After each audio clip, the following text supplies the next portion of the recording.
A very good afternoon to all brothers and sisters in the Dhamma. Today is the 16th October 2022, Sunday class.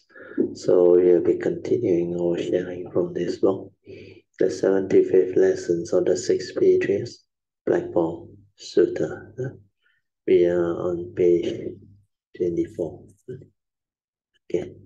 So as usual, we will have our puja chanting. Let us compose our mind, develop the faith, sada, virya, then mindfully we shall commence the puja chanting. Namo 本师释迦牟尼佛。Namo 本师释迦牟尼佛。Namo 本师释迦牟尼佛。Namo 观世音菩萨。南无观世音菩萨，南无观世音菩萨，南无阿弥陀佛，南无阿弥陀佛，南无阿弥陀佛，南无弥勒佛，南无弥勒佛，南无弥勒佛，南无普贤菩萨，南无普贤菩萨，南无普贤菩萨，南无地藏王菩萨。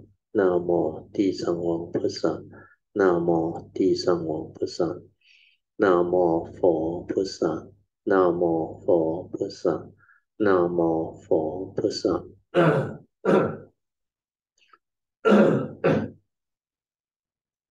阿拉汉萨玛萨布多巴嘎哇。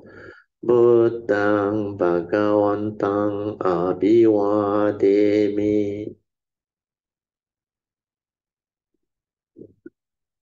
Swakato Bhagavata Dhammo Dhammang Namasami Supatipanno Bhagavato Sāvaka Sangho Sanghang Namami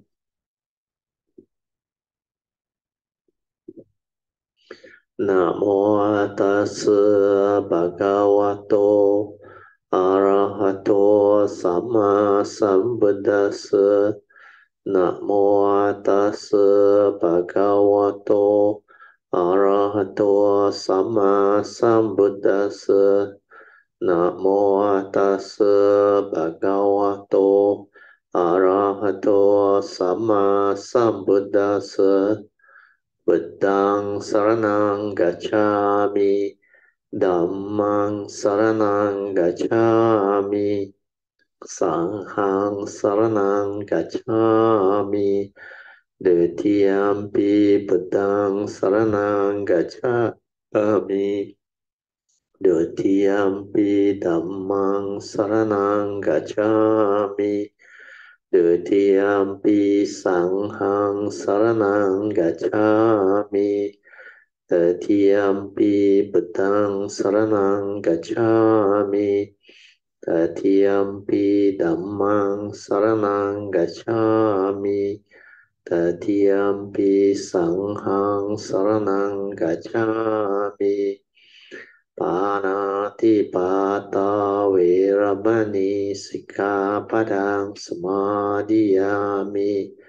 Adinadana Veramani Sikkhapadang Samadhiyami.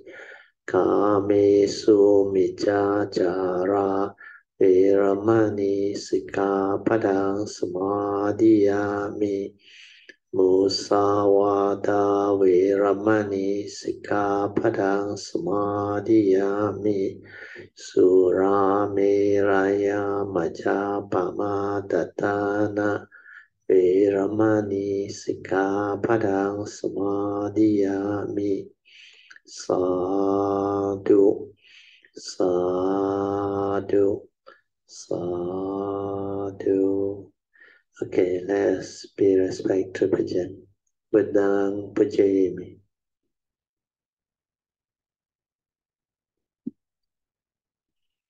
Dhammang pujayami.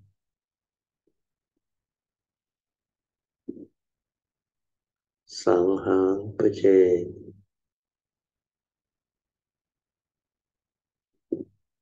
Okay, you all can be seated. We will do the invocation to the devas. Turn to page 6 of the chanting book. Invocation to the devas. In this universe, in the entirety, let the deities or devas come here. Let them hear the good teachings of the King of Sages, which is heaven and release Nibbana. This is the time to listen to the teaching. This is the time to listen to the teaching. This is the time to listen to the teaching. Samanta chiyo kawali su atraha gachantu devata saddamang muni rajasa sunantu sakamokadang Dhamma savanan kalo ayang padanta Dhamma savanan kalo ayang padanta Dhamma savanan kalo ayang padanta Namo tassa bhagavato arahato samma sambuddhassa Namo tassa bhagavato arahato samma sambuddhassa Namo tassa bhagavato arahato samma sambuddhassa Iti piso bhagava arahang samma sambuddho Vijacarana sampanno sugato lokavidu Anuttaro purisa dhamma sarti satta deva manusanang buddho bhagavati swakato bhagavata dhammo sanditiko akaliko Ehipaseko opanaiko pajatang veditabo venohiti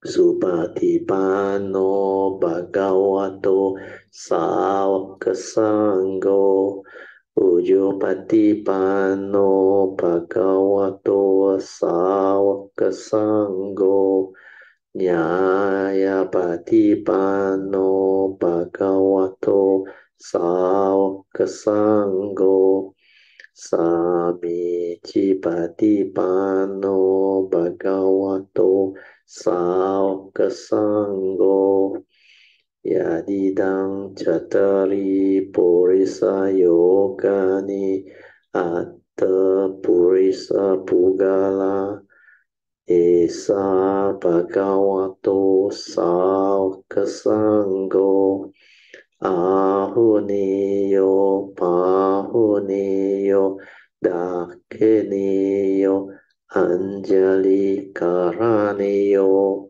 anuttarang punyang ketang lokasati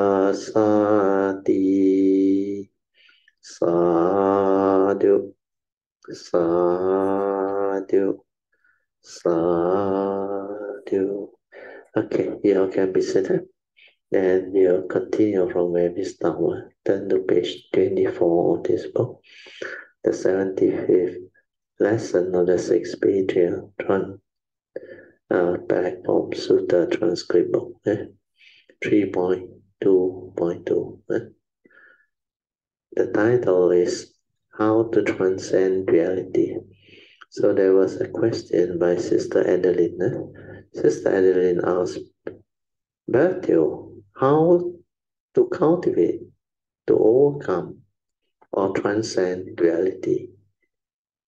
Is that the middle way?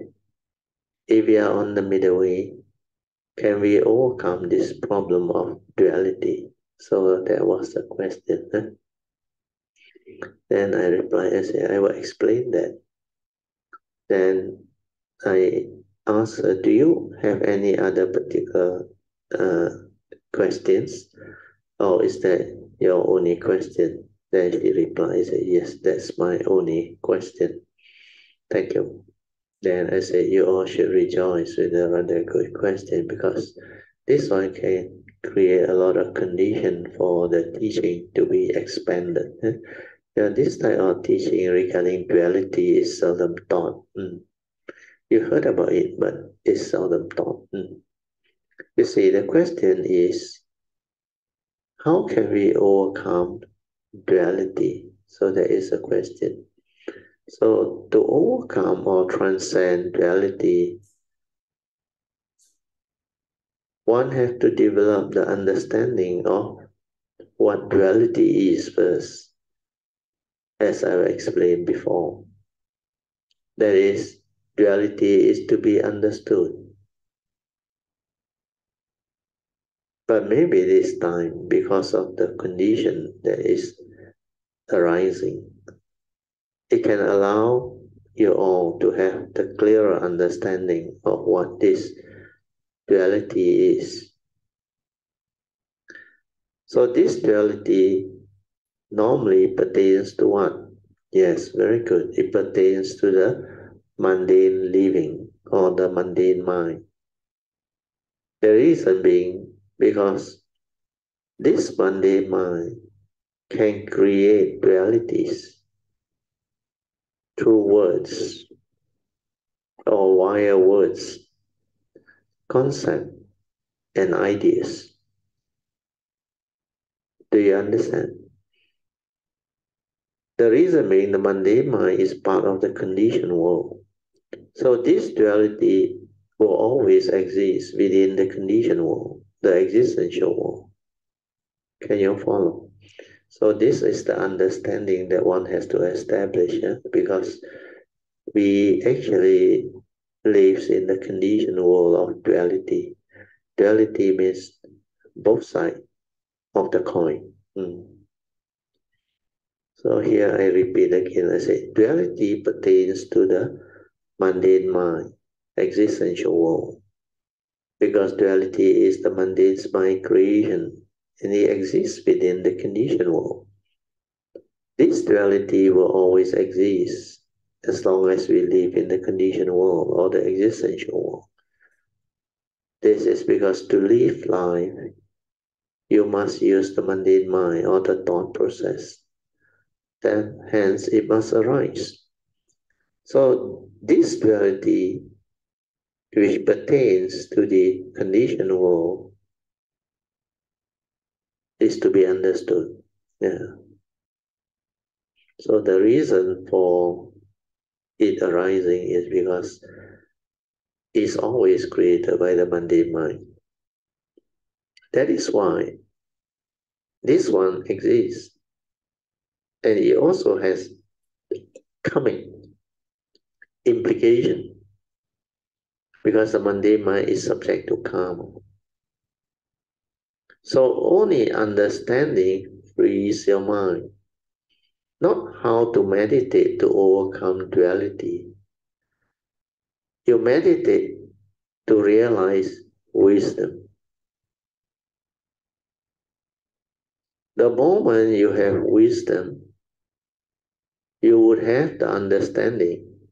And this understanding is the one that liberates your mind because you are no longer deluded anymore after that. So you don't have to fight duality or resist duality, just like the mental hindrance. You don't have to fight them or suppress them or control them or do away with them. You don't have to do that. It's just like every time you see something, you recall based on memory, which is a knowledge. You recall by saying, Berthiaud said no duality. And then you try to practice the middle way. This is not the way to cultivate. The middle way is Noble Eightfold Path, because the Buddha said he teaches the middle way. And there are two very deep meanings to it. The first one is to avoid all extreme, means to avoid the two extremes of sensual indulgence and self-mortification. So this is the first aspect of duality, avoiding the two extremes of sensual indulgence and self-mortification. You already have this understanding of the first meaning because this is very simple. That's why those who go by the delusion way, they go and mortify themselves, thinking that after they have mortified their body long enough, all their bad karma will be cleared. And when they have no more bad karma, they think they will become enlightened. This is Sakayatiti, wrong view. Enlightenment has nothing to do with whether you have good or bad karma, or whether you have exhausted all your bad karma or not. Enlightenment is about awakening. So that is the one aspect. So that is the first aspect of the middle way. That's why the Buddha say avoid the two extremes. We are following the Noble Eightfold Path, which is the middle way. A deeper meaning of the middle way, which is not explained in the Sutra, is to transcend this duality. And this is the second meaning or aspect of the middle path or middle way. To transcend duality, you must have wisdom. That's why I always teach you all the understanding that comes from my nature's realization, so that you don't have to waste time to find it out for yourself. I always share with you all. People are just the way they are. The world is the world. Things is just the way it is. The Buddha also said, whatever that arises, there are causes and conditions behind. And when conditions are such, things will be such. Cannot be otherwise. So whatever happened within the conditioned world, you have to accept first. Acceptance means no more duality via reaction of mind. Means you no longer create the duality of right and wrong, because he is just the way he is. He will behave the way he is because of his conditioning, his view, his opinion, and everything he holds on to is like that. Condition like that, things will be like that. That is the wisdom part. So to transcend duality, you need enlightenment or wisdom. What is the Noble Eightfold Path? It's the path that leads to enlightenment, leading to the end of all suffering. That's why the moment you are enlightened, this second aspect of the middle way, you will understand. The reason you have to cultivate Noble Eightfold Path is for you to be truly enlightened, you need to have the embodiment of the Noble Eightfold Path qualities.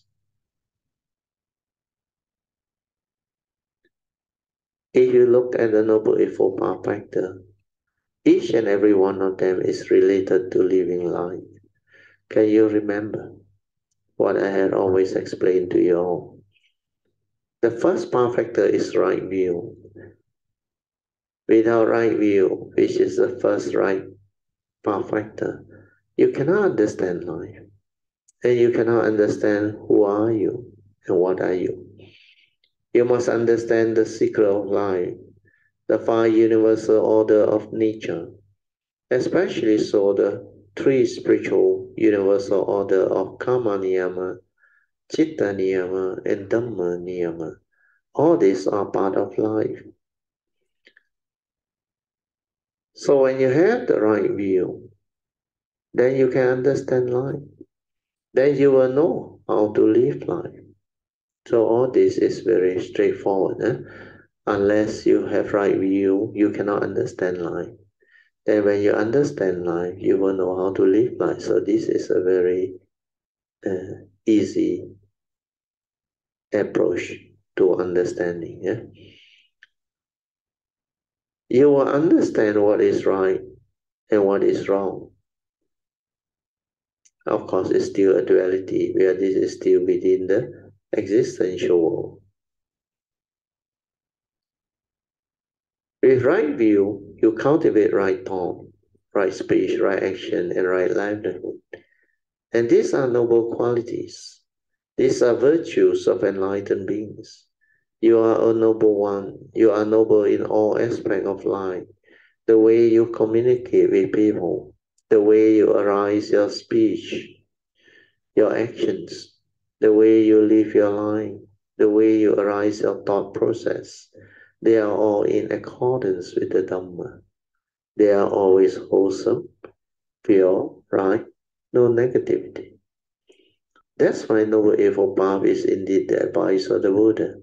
The advice of the Buddha is to avoid all evil first.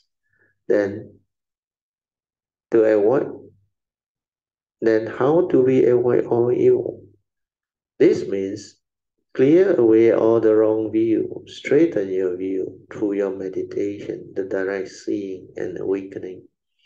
Keep on straightening your views so that your wrong views, your rights and ritual, your belief system, your attachment, your craving, your clinging, thinking that this five aggregates of form and mind is real, thinking that everything is permanent, and there is no way, and there is no such thing as suffering when you are very rich and wealthy. So all these are delusion. Then I say, no, the truth is the opposite. When you have all these views straightened, you will come to realize that this form and mind is not a permanent unchanging entity. It is not you. It's non-self. That's how wisdom comes to be. That's how this wisdom protects this form and mind from being deluded. So that right view alone is so powerful. It will condition right thought, even though it is never worthwhile to break the precepts and violate the law of karma. That's why you will automatically develop the ability to cultivate the right thought leading to the right speech and right action, and the right way to live your life. Then you will constantly arise. The four right effort to purify your thought process. First is to abandon the wrong thought, wrong speech, wrong action that has arisen. And then the second is to prevent them from arising. Then the third right effort is to cultivate whatever right thought, right speech, and right action, right livelihood that are still not in you. Then, of course, the fourth or last right effort is to refine upon them and perfect them all. Then, of course, you will have to be heedful and mindful all the time. That's why sati and samadhi are always there, must be always there. All the Noble Eightfold Path factors are there. These are all related to life. That's why the enlightened being must have all this quality. This is also the reason why you have to cultivate Noble Eightfold Path. This is also the reason why I always emphasize to you, whatever meditation you do in the name of meditation, if it does not bring you back to the Noble Eightfold Path cultivation, then that is not the meditation as taught by the Buddha. You can claim to be enlightened, having fantastic meditative experience, etc. You can perform maybe psychic or magic. It is not important because that is not the enlightenment. But it is not the unconditioned. All these teachings are very important because when you understand, you transcend duality with wisdom, nothing else. The Noble Eightfold Path is his first teaching after his enlightenment, when he met the five ascetics, as explained in the Dhammacakkappavattana Sutta, the first sermon proclaimed by the Buddha. The Buddha straightway advised that the two extremes of self-mortification and self-indulgence are to be avoided in his opening statement within the sutta. This is because he realized how they all went wrong. He himself also went wrong for almost 6 years. He was doing the self-mortification of his physical body. And despite him attaining to all the 8 jhanas, and yet there was no enlightenment or awakening. That's why he knew, and he left his teachers. He also knew when he was in the palace. He was enjoying his life via sensual indulgence, which also cannot bring about enlightenment. That's why he decided to eat again. We are adopting the middle way to avoid these two extremes, so that he can have a healthy body that can sustain his practice, his cultivation leading to the understanding. All this need to be understood. Then he had the understanding. When he had the understanding, he meditated accordingly. And when he silenced his mind, he was able to connect back to his true nature. Then he managed to inherit his past perfection, the Sambhogaya Kaya, from his spiritual nature, and that's how he can combine with the Nibbana Kaya, his functional body. The word should be body, functional body. Sorry.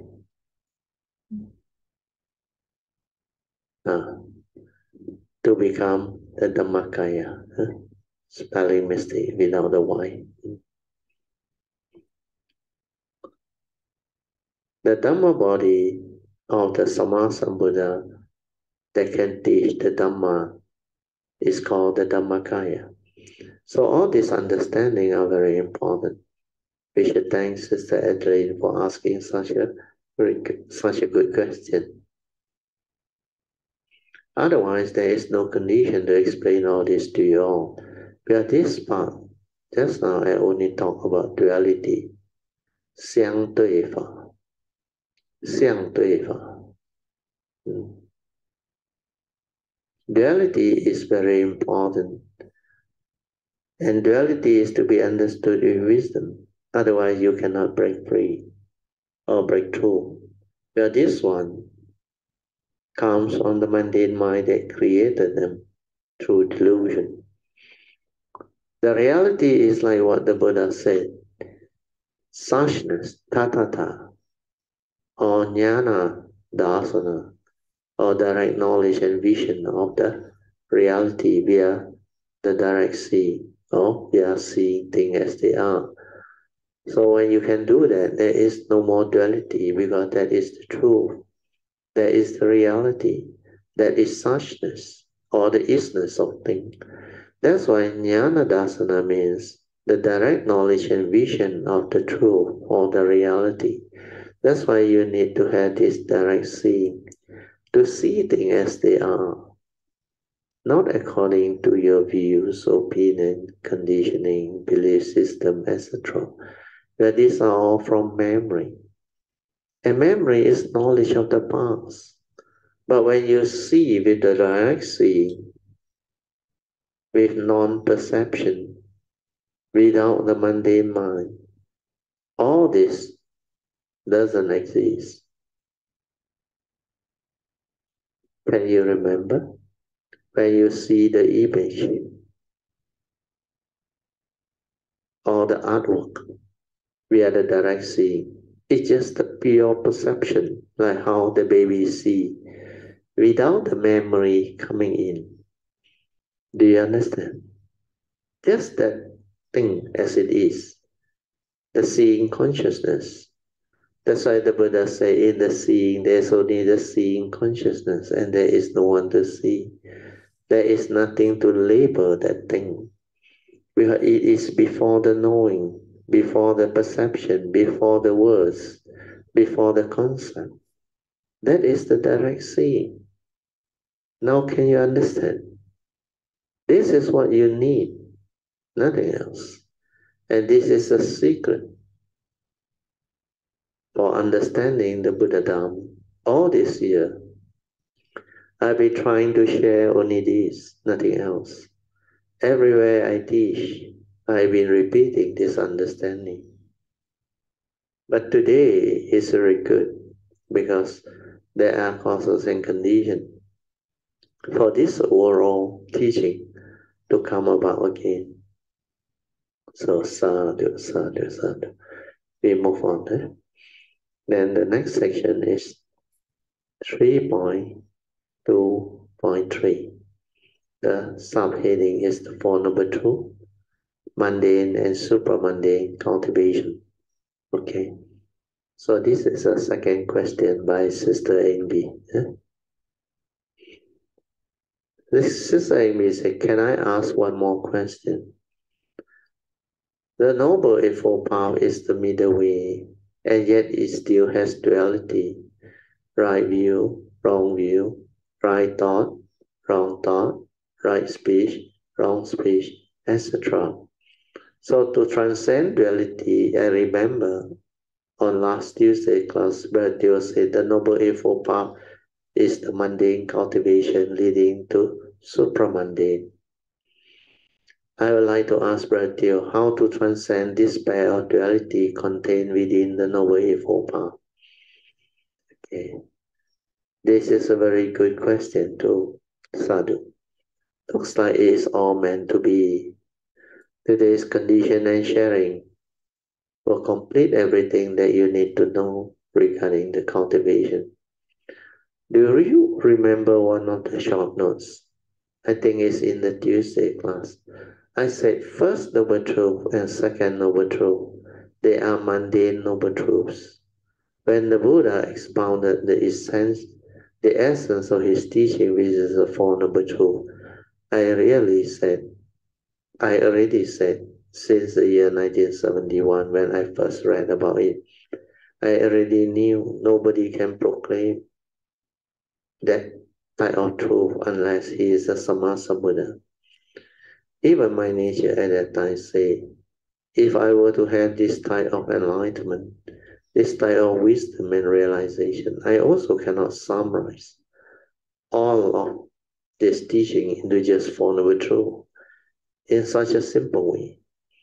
This Noble Eightfold Path is so complete that it can explain to us all of life, the complete mundane and supramundane understanding or aspect of life. That's why I use the word the secret of life. So which part is mundane and which part is supramundane? The first Noble Truth talks about the reality of life and existence, about the Noble Truth of dukkha, the Noble Truth that explains to us the realities of life and existence. He said, suffering is everywhere, prevalence of suffering. If you don't have the wisdom and the understanding of his teaching, this is a noble truth that can explain to us the prevalence of suffering in this existential world of ours. There are a condition or realities in life and existence that will lead to suffering when you confront them without understanding. That is the first noble truth. And the Buddha never said life is suffering. In the second noble truth, he said, whatever that happened, whatever that condition, suffering, there are causes and conditions behind. And that cause is basically craving, born of self-delusion. Because of self-delusion, you think you exist. And because of that, you attach, you cling, you grasp, and you hold. So these first two noble truths are mundane in nature. They pertain to the conditioned world. Then in the third noble truth, the Buddha says suffering need not be. Nibbana, which is a cessation of form and mind leading to the enlightenment, can be realized in the here and the now, before you die, before one dies. Now this is the supramundane part. This is the enlightened state. When you awaken, when you have realized Nibbana, this form and mind can be said to be enlightened. But this one is not you. Do you understand? So that's why after enlightenment, the form and mind is still there, but connected with the wisdom. And this one can get to live the third phase of Dhamma, which we call Pativeda. You can realize the state of enlightenment and live the life of an enlightened being, which means you reap the fruit of your hard work. This phase is the most beautiful part of your life. You get to live life to the fullest. You get to experience all of the wonders and beauties of life. That's why true emptiness is wonderful existence. You get to experience all the pristine beauties and wonders of life, and you get to live the life of an enlightened being. This is so beautiful. This is what that thing is. So the third noble truth is about this possibility of enlightenment leading to the supramundane. You have this supramundane understanding, which is the wisdom. When when your mundane mind collapses, you become a great being, a bodhisattva. To cultivate the perfection which which will allow you to experience the supramundane mind. That mind is no more mundane. That mind is a supramundane mind, because your mundane mind has already collapsed, like when he was born without the mundane mind. The great being, when when he reached that level of enlightenment, the mundane mind will collapse. Then you will get to live the life of an enlightened being. That's why the third noble truth is about the supramundane aspect of life. Then you will have the fourth noble truth, which is the Envias. The Buddha said, if you cultivate this noble eightfold path, it will lead to the end of all suffering. But this noble eightfold path still has its duality of right view, right thought, right speech, wrong speech, etc. So when you cultivate, you must understand that duality is part of the existential world created by the mundane mind. Then you can transcend duality while living in the world of duality. It means with wisdom, you can understand that if you don't create them in the first place, then there is neither this nor that. Things are just the way they are. When you realize the enlightenment, which is Nibbana, you can transcend them because you are no longer deluded by them. That's why I said from the mundane, it will lead you to the supramundane. That is what the Four Noble Truth is all about. So when you cultivate Noble Eightfold Path, it's mundane. Do you understand? But you need this cultivation because these are the qualities of enlightened being. Because you are a noble one and you have to be noble in all aspects of life. Do you understand? Without the Noble Eightfold Path cultivation, you are not an Arya. You can never become an Arya because you don't have these noble qualities within your form and mind, within the conditioned world. You don't have right view, and this form and mind doesn't understand. So it will simply do things. But when you have the right view cultivated, especially the law of karma niyama, or the law of mind, chitta niyama, which is understanding the paticca samuppada, dependent origination, and then dhamma niyama.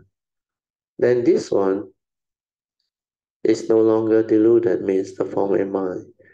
Even know the law of karma, even not violate it, even know what is right thought, right speech, right action, and right livelihood, etc., which exists within the conditional. And it will cultivate all this. Then the forward effort to constantly purify the thought process. You can then clear all the entire unwholesome mind state. That's how you become a truly enlightened being, an Arya, a noble being, with noble understanding, noble characteristics,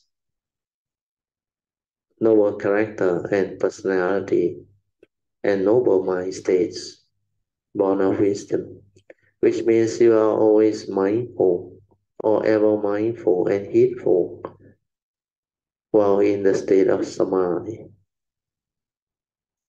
That's how, from the mundane cultivation, it can lead to the supramundane, which is the awakening, the enlightenment.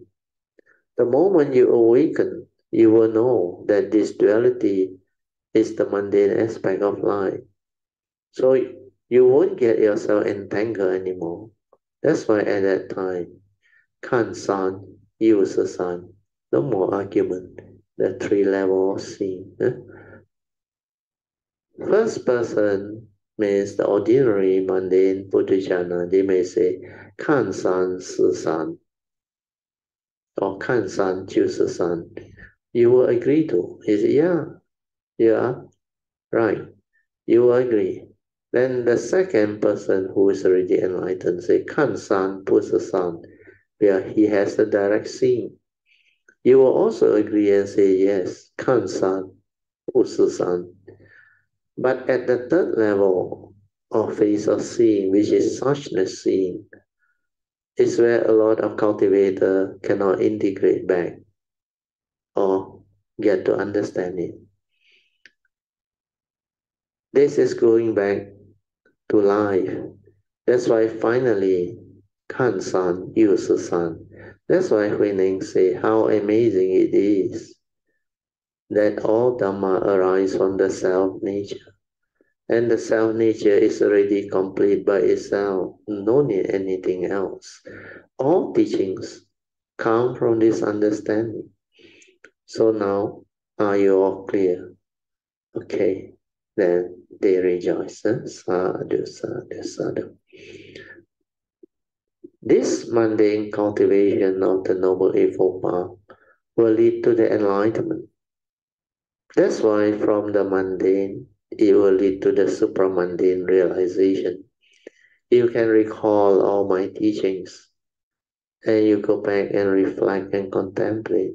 Then you will understand my final summary today. You are all connected. Sorry, they are all connected. They are all linked. Since the year 2004 until now, all the teachings are the same.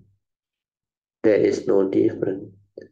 Except people cannot understand because they used to tell me, but Theo, now you share differently. But I told them to go back and listen to all the old recording, and they realized everything is still the same. It was because at that time they are not ready, they cannot understand. It was already shared, but at that time they all cannot understand. Now towards the tail end, especially so after you all have gone through the Diamond Sutra and the Heart Sutra sharing with me, you all can understand better. And the Heart Sutra is a very important sutta because all the basic teaching before the Bodhisattva way are all taught in the Heart Sutra book. After that, the blue book, Cultivating the Bodhisattva Way, will complement it. That's why after this, I think we will go through the blue book, Cultivating the Bodhisattva Way. Because that day, Miss Lee suggested it, which is very good, which is very good. Cultivating the Bodhisattva way. After that, maybe the Dhammapada verses, which is also very good. I have to bring most of you all back to the basic Buddhist teaching because a lot of you all are not from the Theravada tradition. Like the Tuesday class, we now share the life of the Buddha and his teaching. We have to go through that, otherwise a lot of you may not know how those teachings and essential Dhamma comes about. There are a lot of teachings in the Dhammapada verses or sayings. I only taught you all the basic, the handful of leaves that you need, that are needed for cultivation. Recently, because of the election, I've added in 2 more verses, Dhammapada verse 119 and 120. There are a lot of other Dhammapada sayings that are very important and very beautiful too. So this Sunday class completes the whole understanding, and I think because of the condition, that's why the questions are all very direct and very relevant. We would like we should thank Sister Adeline and Sister Ingbi for creating the condition. Let us rejoice. Sadhu, sadhu, sadhu. Very good. Is there any more question?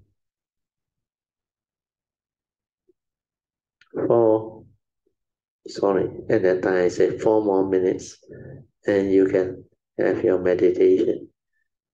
We shall stop here and we will go through the commentaries during the next Sunday class. Okay, you are still early when we carry on. 3.3, meditation and meditation reporting. We will switch off the light and you can have your half an hour of silent awareness-based meditation. So at that time it was 30 minutes of formal. I call it silent meditation, but at that time you all were not ready for the word awareness-based meditation. Okay, for those who still had to or still want to meditate, means after the meditation, you may continue. For those who have enough, slowly, mindfully come out of the meditation. Then we will have our meditation reporting, followed by whatever Q&A, question and answers session. You can just put up your hand, then we will pass you the microphone. Anybody wish to report meditation or ask whatever question related to the Dhamma or the meditation? Anybody? Yeah. Then 3.3.1,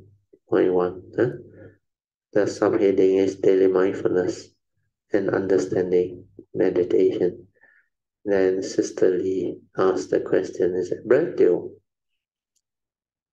Bhakti always say meditation only begins when you are able to have the silent mind, which means you begin with the silent mind. Am I getting it right? Then I asked, so that is your question? Sorry. So is that your question? He said, yes.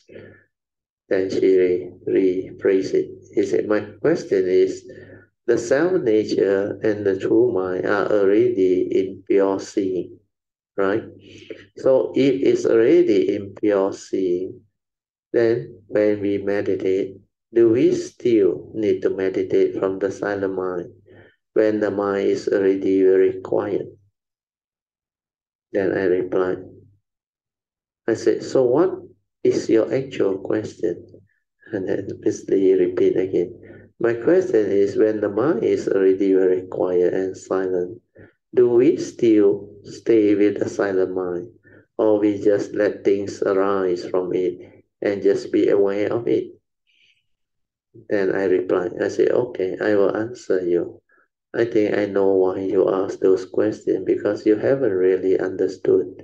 That's why you will still keep on asking or keep on trying to understand using your own knowledge.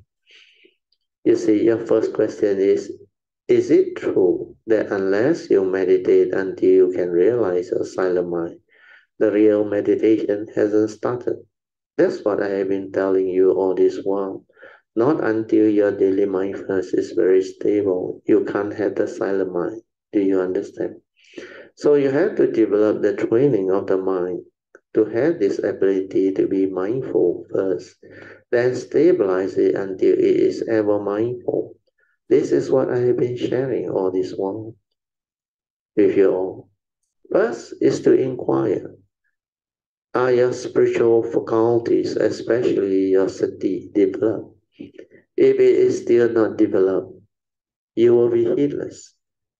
You will think a lot because of the mental hindrance, the five mental hindrances. So you have to cultivate the spiritual faculty, the five spiritual faculty of Saddha, Virya, Sati, Samadhi, and Panya. If you haven't worked on that and still want to meditate, then you have to use the mind sweeping method combined with metta to stabilize the mind so that the heedless thinking is temporarily at bay. You just feel and relax to decondition the heedless thinking so that it doesn't think anymore. Then it will be calm.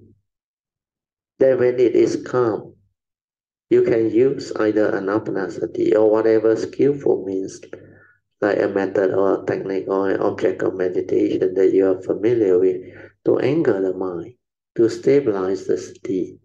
Just do that. Do you understand?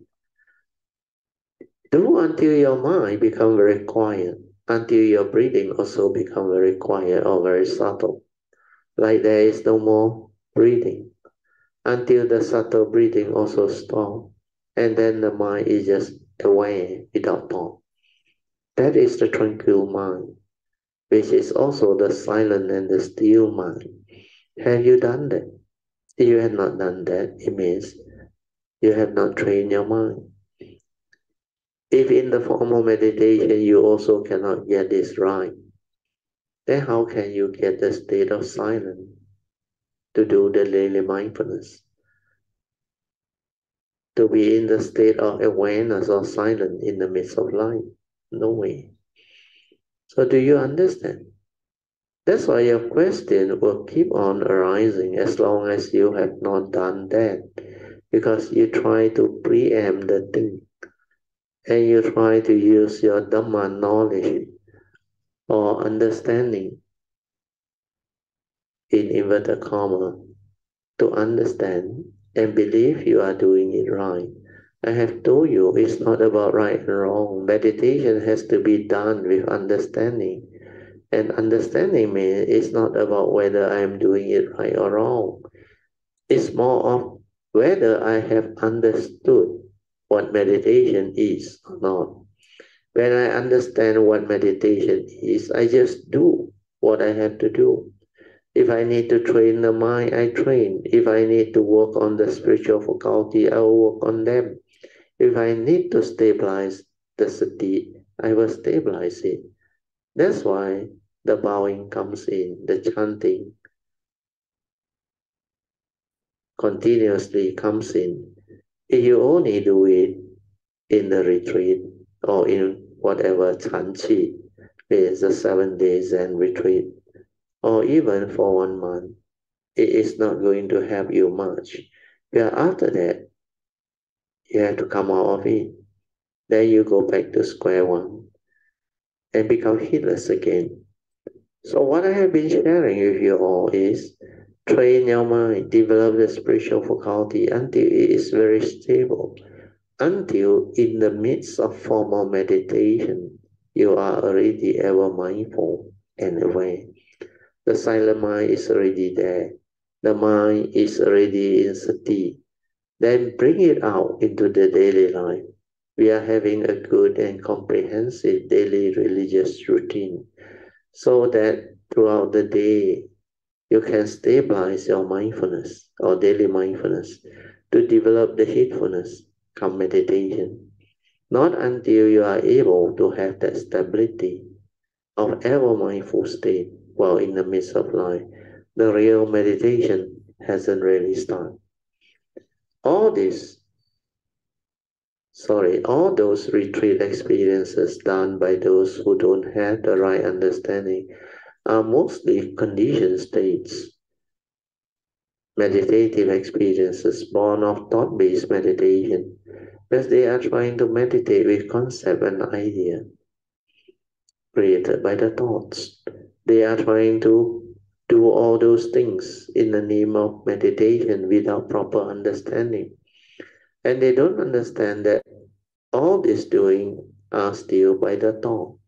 So who is meditating? The thought is meditating. Why can't you just relax, silent, and stabilize your spiritual faculty? Stabilize your sati or silent mind and don't try to know anything. Just do. Do until the stability of mindfulness arises or come about. Then the form and mind will know what sati is.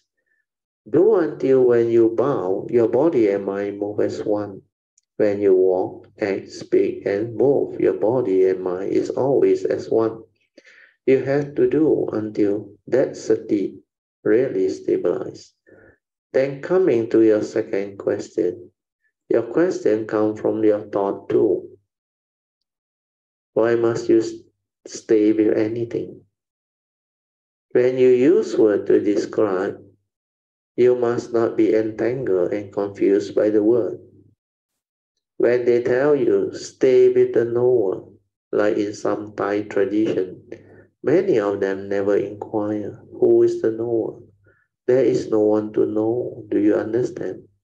The moment you know, you are not in sati already because you have started to perceive. So this is the wrong word to use. What they mean is stay with the awareness nature. The awareness is just aware, which means don't arise the thought. They use the wrong word in the translation, and you don't understand. And you all don't understand because in the translation it is said, stay with the knower. It is not the knower because the knower always perceive, already know something, and that is the thought. So stay with the awareness. The awareness is already there when your mind is silent. When it's silent, it is without thought. Then you also come to understand without thought, you are already aware. Why do you want to try to be aware? Why do you still want to stay with anything? The moment you are without thought, after you have developed the training of the mind to be silent, the awareness will arise by itself. Without thought, the awareness is already there. Then why do you want to try to be aware or use another thought with a concept to look for that sati or mindfulness? The awareness or sati is not a word, for it cannot be named. If you have the understanding, then your mind is silent.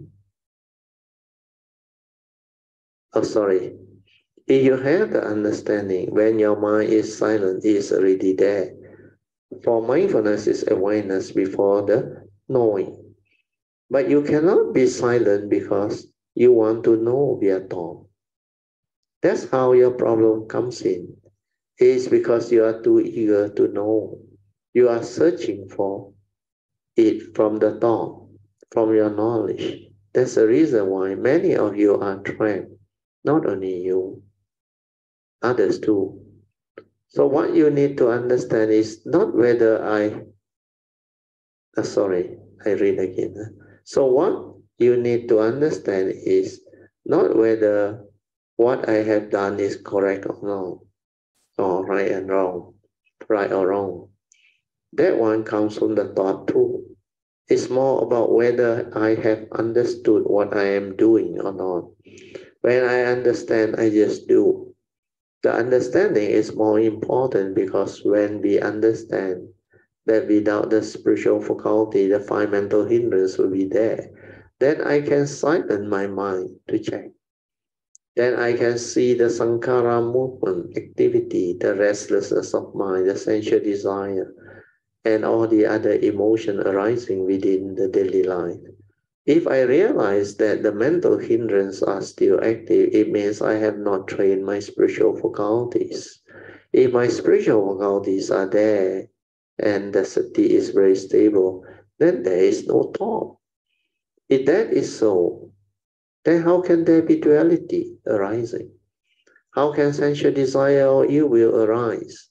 Then when I have samadhi, I can see things as they are at the moment of sense experience.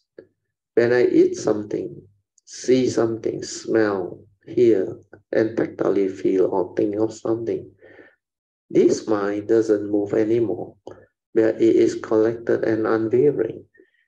It is just aware. It can be with the moment. So when you understand, you just train the mind until it is very mindful. That part, you have to do it. That's why without method or technique, you use like the rising and falling or the chanting. You can chant until there is no one chanting, until the awareness and the vibration become one. Sometimes the Amitabha chanting can arise in the brain somewhere here. It will arise. Then I recite, Amitofo, Amitofo, Amitofo. It will arise within you, chanting. And the awareness is always there with it. That is the real chanting. As long as you still need to verbalize, you have not reached a stage where there is no one to chant. It means the voice is still there. But initially you need the voice because that is the one that gives you the faith to anchor the mind. Do you understand? So with the faith and the virya, you chant and chant until one day you come to realize the chanting is gone. Then that chanting appears by itself in the brain or somewhere else. Then sometimes you may go somewhere. The moment the chanting starts, your awareness is with it already. Then initially you can follow it via verbally. Then initially you can follow it via verbalizing it inside, from inside. Amitofo, Amitofo, Amitofo. And you can also use your voice to make it strong if you want. But if you have the stability of mindfulness already, the voice doesn't come out anymore.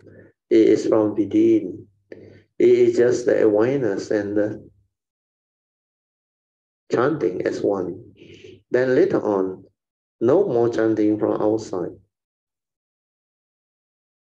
Also, the inside will chant by itself because you have developed it. The faith has manifested. You are connected. Then the awareness is always there. That in whatever condition the mind is in, that state of samadhi. Sorry, I read again. That in whatever condition, the mind is in that state of samadhi because the chanting has developed the spiritual faculty of sati and samadhi. The faith is also very important because with the faith, the virya will arise. And if every day you do it, like a religious routine, your sati will also arise. For the Mahayana, almost every day they are chanting, mindful and aware of whatever they do. That's how they develop the stability of sati and saddha. So you have your morning chanting, your evening chanting, sometimes full moon and new moon chanting. And you also have the various other chanting, like the 7-day, 10-day, and the 9-day, and the 30 days. So they continuously develop their spiritual faculties, just like what you all did during the recent Kuan Yin retreat in Cameron Highland. And because of the continuous chanting, that's the reason why some of you, like Sister Adeline, her mindfulness just arises because she did it continuously. Do you understand? She already tried to stabilize her sati before she went for the retreat or at Rayong, Thailand. She could do it because she was very determined and she also has the faith and virya. She was ready when she was at the recent retreat.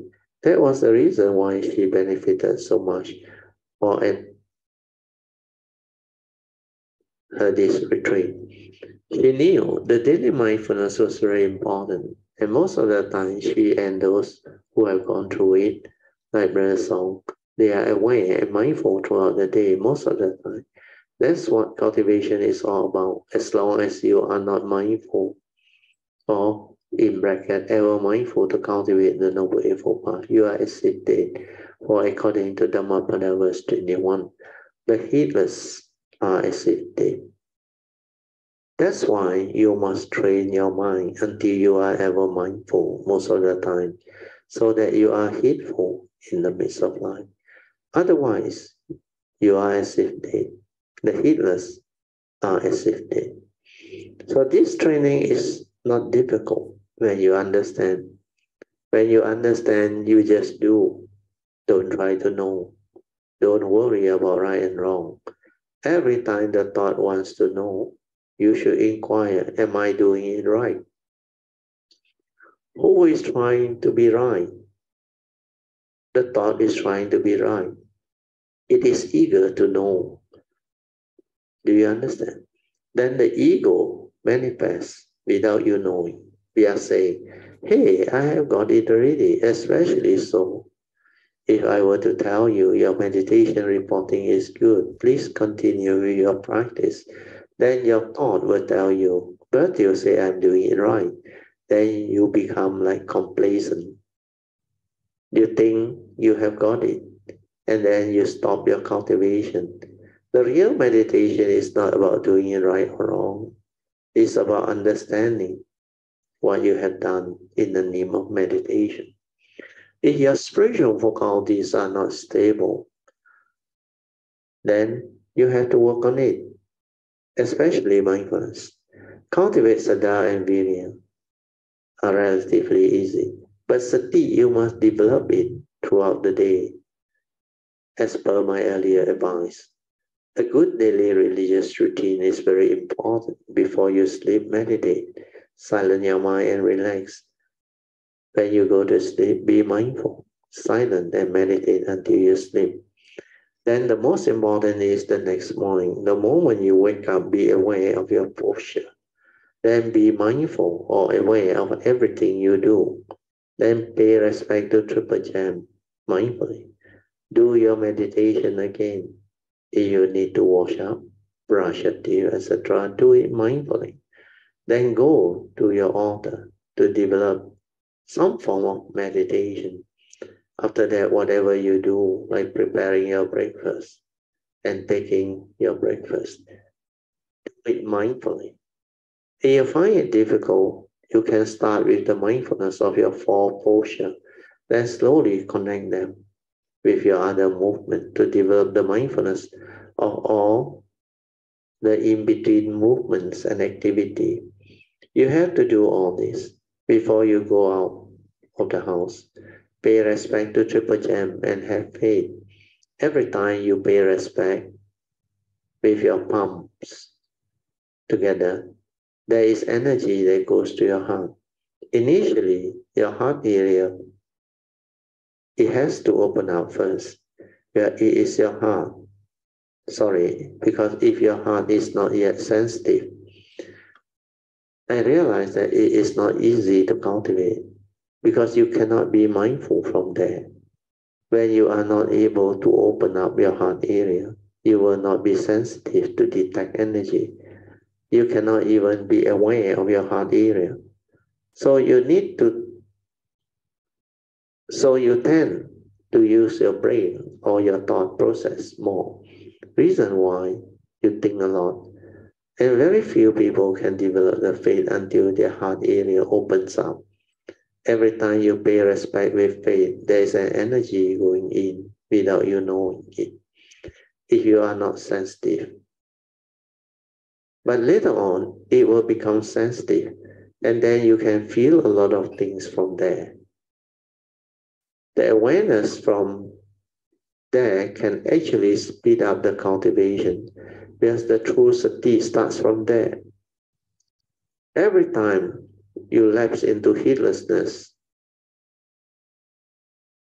like while doing anapanasati, you bring it back.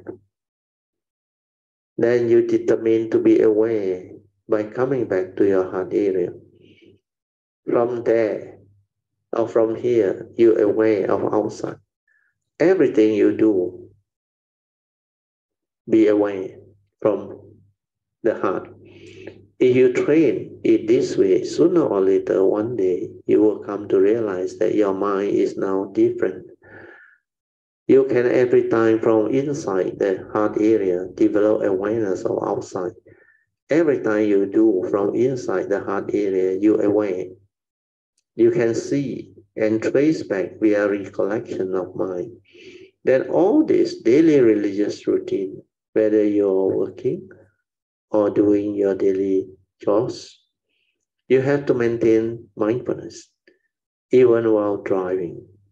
So that part needs to be established and stabilized. That's why it's a full-time job.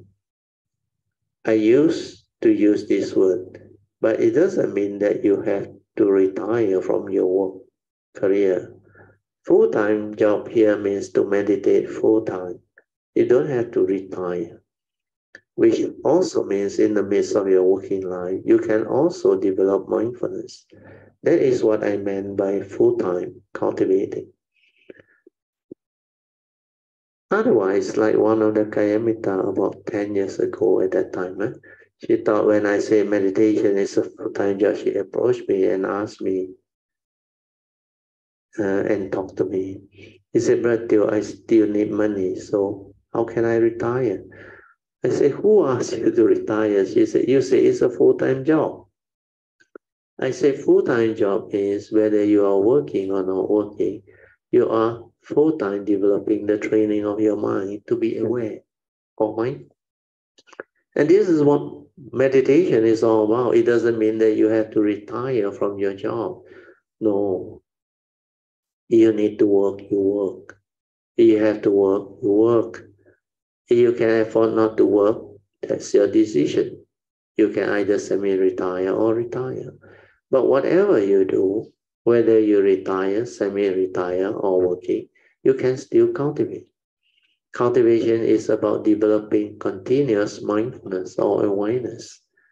And this is what real meditation is all about. So develop this understanding so that you are clear. Then your focus is there. By doing that, you won't get lost again. Otherwise, this question keep on coming up because it's from the thought. The thought wants to know whether I'm doing it right or not. It has nothing to do with right or wrong. It's like if you want to learn something, take for example, cooking or whatever, you can read up the theory. But as long as you don't try it out, especially cooking, the actual cooking, it's all theory, no use. Do you understand? If once a while you cook and you ask people to try to taste it, and you ask, does it taste good? If they say yes, then you know you have already done it. Then you become complacent, and then you write down the formula through knowledge to remember how you do it. This is not a skillful cook. A skillful cook doesn't need anything. The manual only serves as an initial guide, and he or she knows that all those things that are mentioned in the book are based on assumption. Where all these are just guidelines. It is not rigid and ultimate. Where everywhere you source, the source of those ingredients can be different. The cucumber, the onion, the vegetables you buy, the oil you use. All these ingredients may come from different places and they are bound to be different. Do you understand? And the way you understand the instruction is also very important. That's why everybody will cook it differently. But if you are a skillful cook, you don't need to rely on the menu. You smell, you see, and you will know how to start the cooking ready. You will know how to buy the ingredient and try it out. Then after a while, they will understand how much salt to put, and depending on where you get the vegetable, etc., then how you cook it, depending on your skill. That is the understanding part. You don't become rigid. You don't become knowledge-based or thought-based. Otherwise, you may go and argue with people. We are saying the manual say cook like this. Why do you go and put so much of this and that? Even though the same brand, sometimes the quality may not be the same. Do you understand? That's why you may buy from different batches, the different type of product. But for the person who cooks, the moment he smells them, he will know this is not the one they used to have. That's why your skill and your understanding will make the difference. So when you have all this understanding, you are not gullible. You don't look for knowledge from others or the book. Instead, you observe and understand. Then you try it out. The trying it out is very important. You must do it until it becomes a part of you, until you become very skillful, until you don't need anything to guide you anymore. It is like the object of meditation. Initially, it's just a skillful means to assist you to train the mind, to anchor the mind. After that, if you still use it, you cannot progress. That's why all this object of meditation, later on, you must relinquish them. Even the chanting, you have to relinquish so that the awareness within is always there. That's why there is no one to chant. The awareness is with the chanting as one, nobody behind. It is the same for anapanasati. You develop it until it becomes very subtle, until the subtle breathing also ceases. Then no need to do anything because the mind has already entered sati. During that time, whatever you see, you are in sati. Whatever you smell, taste, and tactily feel, you are also in sati. So that mind is already different. You must have the stability of mindfulness to have that ability. Otherwise, you cannot understand what those cultivators are trying to share with you. I realize most of you have not really understood that part. That's the reason why you all keep getting caught in the vicious cycle, trapped inside there due to your old habitual thinking. You are too eager to know. Do you understand? That was why to Sister Padmasuri last time. But now she is already different. She no longer has that problem. Too eager to progress may also be a problem or a hindrance because it's like one becomes anxious, wants to have the progress but cannot. Then inside say, wow, I tried so hard, I did so much, but still not there yet. To awaken, you cannot have this type of craving inside your mind. Do you understand? The thought that has the desire to progress, to be awakened, is a craving. So it cannot happen because to awaken, the appropriate condition has to unfold. That's why you just do diligently, sincerely with faith, and don't try to know. Then when all the causes and conditions are there, all of a sudden you understand. Then when your daily mindfulness is firmly established, you will see a lot of things that you never see before. You will see your subtle mental intention clearly. You can also see how your sankhara arise and pass away, how upon contact feeling arise, the condition craving. Provide if there is no yoniso manasikara or wise attention at the moment of sense experience, you can be with the moment of feeling, attention, or perception, sankhara activity, etc. After that, no need to do anything. It's just like that all the time. Then the whole TV program and phenomenal world, your awareness will just flow with it. Everything is like a flow, specific phenomena awareness. That's why you can see the physical flow, the mental flow, and nature's flow. Everything is just a flow in that state of awareness most of the time. It is in specific phenomenal awareness. Then once a while, in spacious awareness without a center, your mind is just like that. That's why there is no dwelling. So first train your mind until no thought. It is no thought state, you also cannot have it, or you also cannot arise it.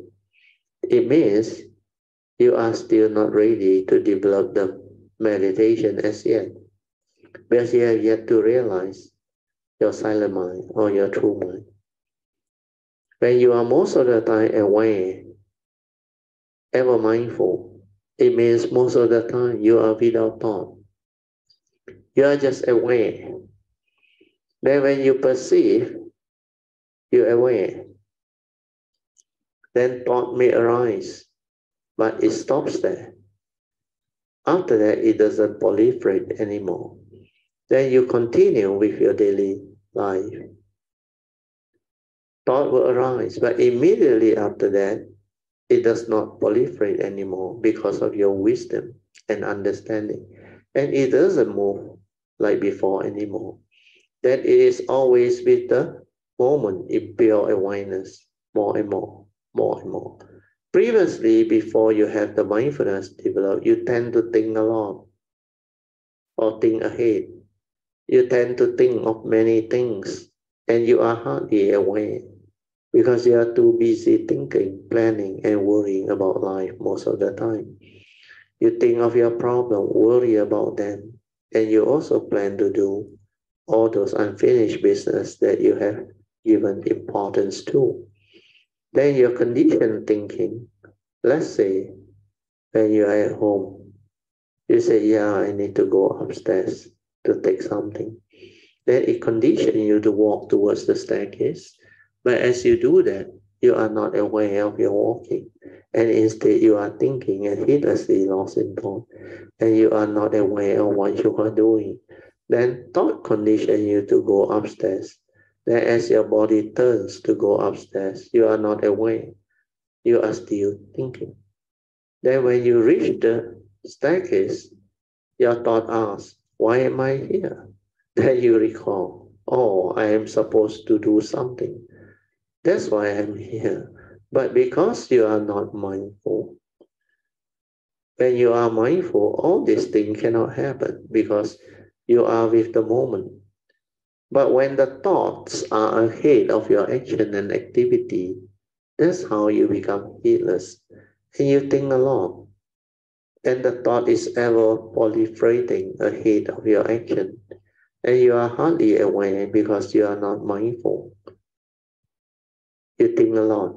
Human beings' problem is they are too busy thinking, planning, and worrying about life. They are never with the moment to truly live life, to be aware of what is happening within the moment. That's why I always advise whatever you need to do, write it down so that you don't have to use so much of your memory. so that you don't have to retrieve it through the memory via your thinking. Just write it down, very simple. Then the mind doesn't have to worry about it. But it is already written down and you won't forget. Do you remember? That's my advice. What are the things that you need to do? You just have to write it down. Then it saves you a lot of memory because no need to remember anything after that. Then when your brain doesn't register, it means your brain has space, like this table. If it doesn't have anything on the table, or look at this altar, the last time I commented, it was too crowded with the offerings, the fruits and all those things, until you can't move around. There is no space at all. And do you know what all these items means? These are equivalent to your belief system, your rites and rituals, your pantang, and your superstition, etc. Yeah, your tradition. Just like those pantang that your mother might have said to you, you cannot do this, you cannot do that, and so on. Then on the 7th lunar month of the Chinese calendar, you cannot go out because it is Hungry Ghost Festival, etc. So these things create fear in you. Then next week is the 7th Chinese lunar month, and that is the month when all the hell beings are being released. And you believe that. So your memory of what your mother told you put fear in you. And with that, you intend to put fear into others too, due to your this pantang or belief. That's why you have fear. When you accumulate all these things that you are holding on in your brain, in your mundane mind, you don't have space. And since thoughts are response to memory, you will think a lot until there is hardly any space between your proliferating thought because you lack mindfulness. I think we stop here. Huh? Yeah, this one is too long already. Almost 4:30 already. Okay, we mark here. What is the page? 53. Okay, we mark this page. Huh? I thought a little bit more, but never finished. Okay, we stop here. Then we can have our, maybe today we will only have 30 minutes of awareness-based meditation, huh? Because it's already 4:20. Okay, for those who wants to go for toilet break, you can go for toilet break. Yeah? Then after that, you can develop the 30 minutes of awareness-based meditation. Yeah? Okay, we are off the light so that you can have your awareness-based meditation.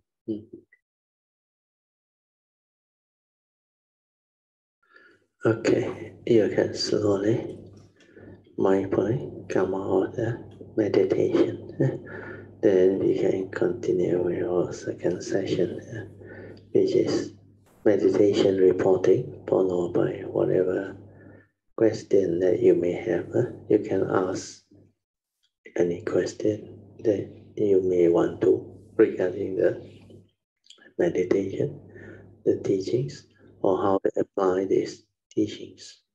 Good afternoon, Brother Teo. Yeah. Mrs. Teo and Sui is around, right?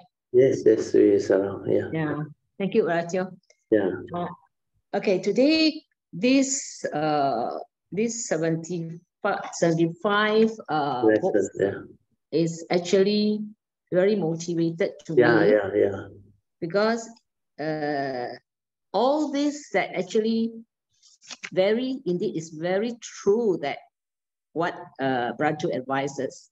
But without practicing it and without going into the what you call that, the understanding of thoughts, how it limits, and understanding of conditions, we can actually read it from the words and try to understand it. And from that level, I don't think I get it.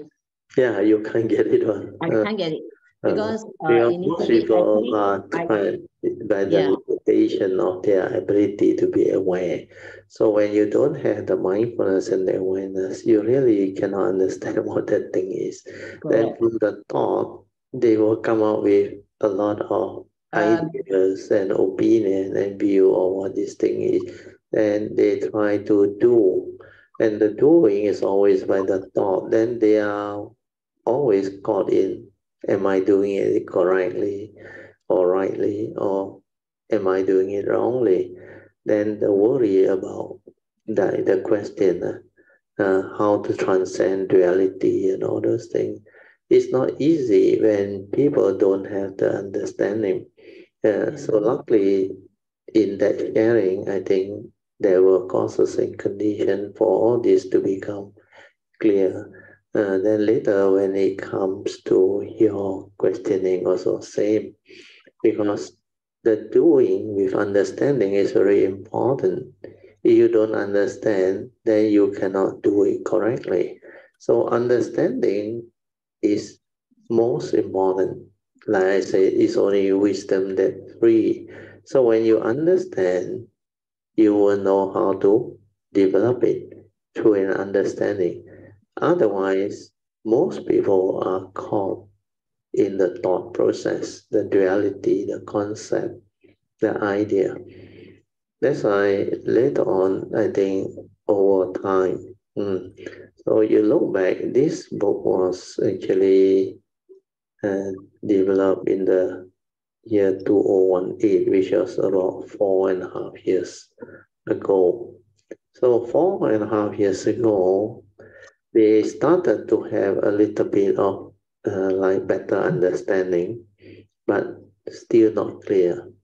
That's why when we go through all this transcript and we recall back what happened, then we can understand, like you mentioned very aptly or correctly, by saying at that time you still cannot develop the understanding because the actual understanding of sati was not there, the actual doing was not there. So after you had developed the ability to develop the silence within and the awareness, and then only from that silence, from that development of that mind, then the understanding become different. And then from there, everything start to surface. So cultivation is to be done with understanding. So all this will only stand out after the individual have gone through the process, unless of course that being who has done it from the past. Then when they come, then when there is causes and conditions, they connect very fast. But I realize most people need pointers or what we call guidance. Then they have to have the faith to move into all this. That's why the spiritual faculty, all those things must fall into place. And then after they do it with all the faith, saddha, virya, then when they able to realize that awareness within or the silent mind or what that true mind is, then only the understanding start to surface. Otherwise, it's not easy. You must, like you also mentioned, you must also have the ability to see thought, how thought divide and create all the duality, all the delusion, causes to stir our mind, develop the heedlessness and all those things. Then over the years of understanding of what the three evil roots are, why they are called evil roots that actually make us evil, condition our negativity of mind states, cause our mind to develop all the wrong view, the delusion that condition us into negativity and cause us to get ourselves entangled and afflicted. So all this need silent observation to understand. So the silent mind, the daily mindfulness that has been trained and developed to have the stability to just observe is very important. So that part, I think by now most Kayamita have developed the understanding. So it's good. You can continue. Sorry, Miss Lee. Yes, very true. Well, what I'm trying to say that how I mean I am sharing how I was trapped before. Yeah. It's more on I have a different directions. That means I am actually looking for how to meditate. And Correct. Yes. I have preempt me is looking for a way to do meditations. Then whatever Brother Teo talk to, that means advisors, actually that one, it become a chattering in my mind. Correct. Try to interpret, Correct. try to, a lot of chattering. Yeah, because you approach it from memory, from the knowledge, from the thought. Until this part, I still didn't get it. By that time, I still didn't get it. Yeah, yeah. Then I was telling myself, I'm going to give up the meditations. The moment that I say I want to give up, the way of listening is different. Yes, because you are no longer holding on to something. Yeah. Then your teachings, like the essence, all automatically come in. It come in. Fall into place. It flow in very well. When it flow in, some you can understand, some you can't understand. And I don't have the grasping or want to know or want to. The mind is like that one is very important. That one is very important. There's no what a desire to want to understand. Correct. I just let it flow in. And every lessons I just let flow in, and I meditate it as well. And my meditation become a very free way of meditation. There's no like, I want to do this, I want to do that, must be like that, like that. Very good. No longer rigid. I don't have to be silent. I don't have to, whatever arise, I let it arise. And I just stand, and that time I still don't understand is what is awareness. But after that, the understanding keep on arise. Then I understand that I'm on the right path. Then slowly, I develop into the daily mindfulness. And now that's why I say when I can see when I have the dependent or generation arise, and I see how these five spiritual, the understanding arises that how important these five spiritual practice. Then it related to related to the Mahayana practice in the chanting. Correct, yes. So that it come into place how Mahayana practice, the importance of it.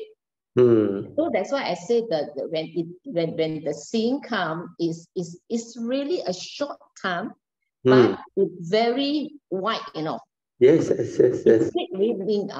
So that is what I want to share. Good. And I feel that words cannot be compared.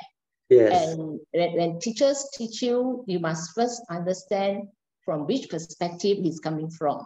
Yes. Because words is interpreted different teacher will give a different words, but they are actually talking the same thing. But you use words to compare, actually is comparing the wrong things. Yeah. That is what I understand. So from now, I just want to report that my meditation currently is more sensitive vibrations, not so much of the sankhara come in the form of movement now. So, but initially, a short meditation, that's why you can go into the stage quite fast. Yeah. That's how although it's half an hour, but the entrance is the meditation is quite still. Yeah. So your mind can settle down very fast. It can settle down very fast, and actually the mind don't even expect that what is the frictions of that. That should be the notice. understanding behind, yeah, because that nature is just awareness. So Yes. everything that arises from there is the thought process. So don't try to know, like I always say, don't try to do, just relax and maintain awareness, then stabilize it. Then that nature will let you understand a lot of things. Because that nature is that true mind that is completely silent, tranquil, and still. And that one is the one that can see clearly. And when it see, it has no word, it has no conditioning, it has no like concept, idea. So that one is the direct seeing. That nature itself is different. That's why when you have that understanding, then you realize without the mundane mind, your spiritual faculty is there. You are already at peace. And you can understand all this without the need of knowledge to come in. Then the beauty is when you reverse all this doing through an understanding, then you do not do actually. You end up not doing. Because the doing is always by the thought. That's why you say now you can just let things be. You are not worried about whether you have progress or whether you are eager to know. No more. All those things. Then you are in a state of relaxed awareness because the acceptance of that understanding actually make the mind different. In the past, the mind is always looking for things, wanting to know a lot of things, whether I do it correctly or whether I have progress. So that one is craving, that one is desire, that one is the mundane mind still active. So what one need to understand is this is the mundane thinking mind, the thought process that create all this so-called duality with all the evil roots and all those things. So what you need to do is to observe all this movement, to understand what is going on. Then from there, straighten our view, then develop the understanding of what that state of silence is. So when you understand what that state of silence is, then from there, the meditation become different. Then there is no more delusion to create more thinking, more thought process, more duality, more doing. Well, all this is from the mundane mind. That's why I start off by explaining duality exists because it is created by the mundane mind through words, through concept, through idea. Like when you start to understand all those, then why do we want to allow it to proliferate and manifest and cause all the distortion of truth, cause all the delusion to set in? So when we start to understand all this, then we tell ourselves, without thought, we already aware that nature is already there.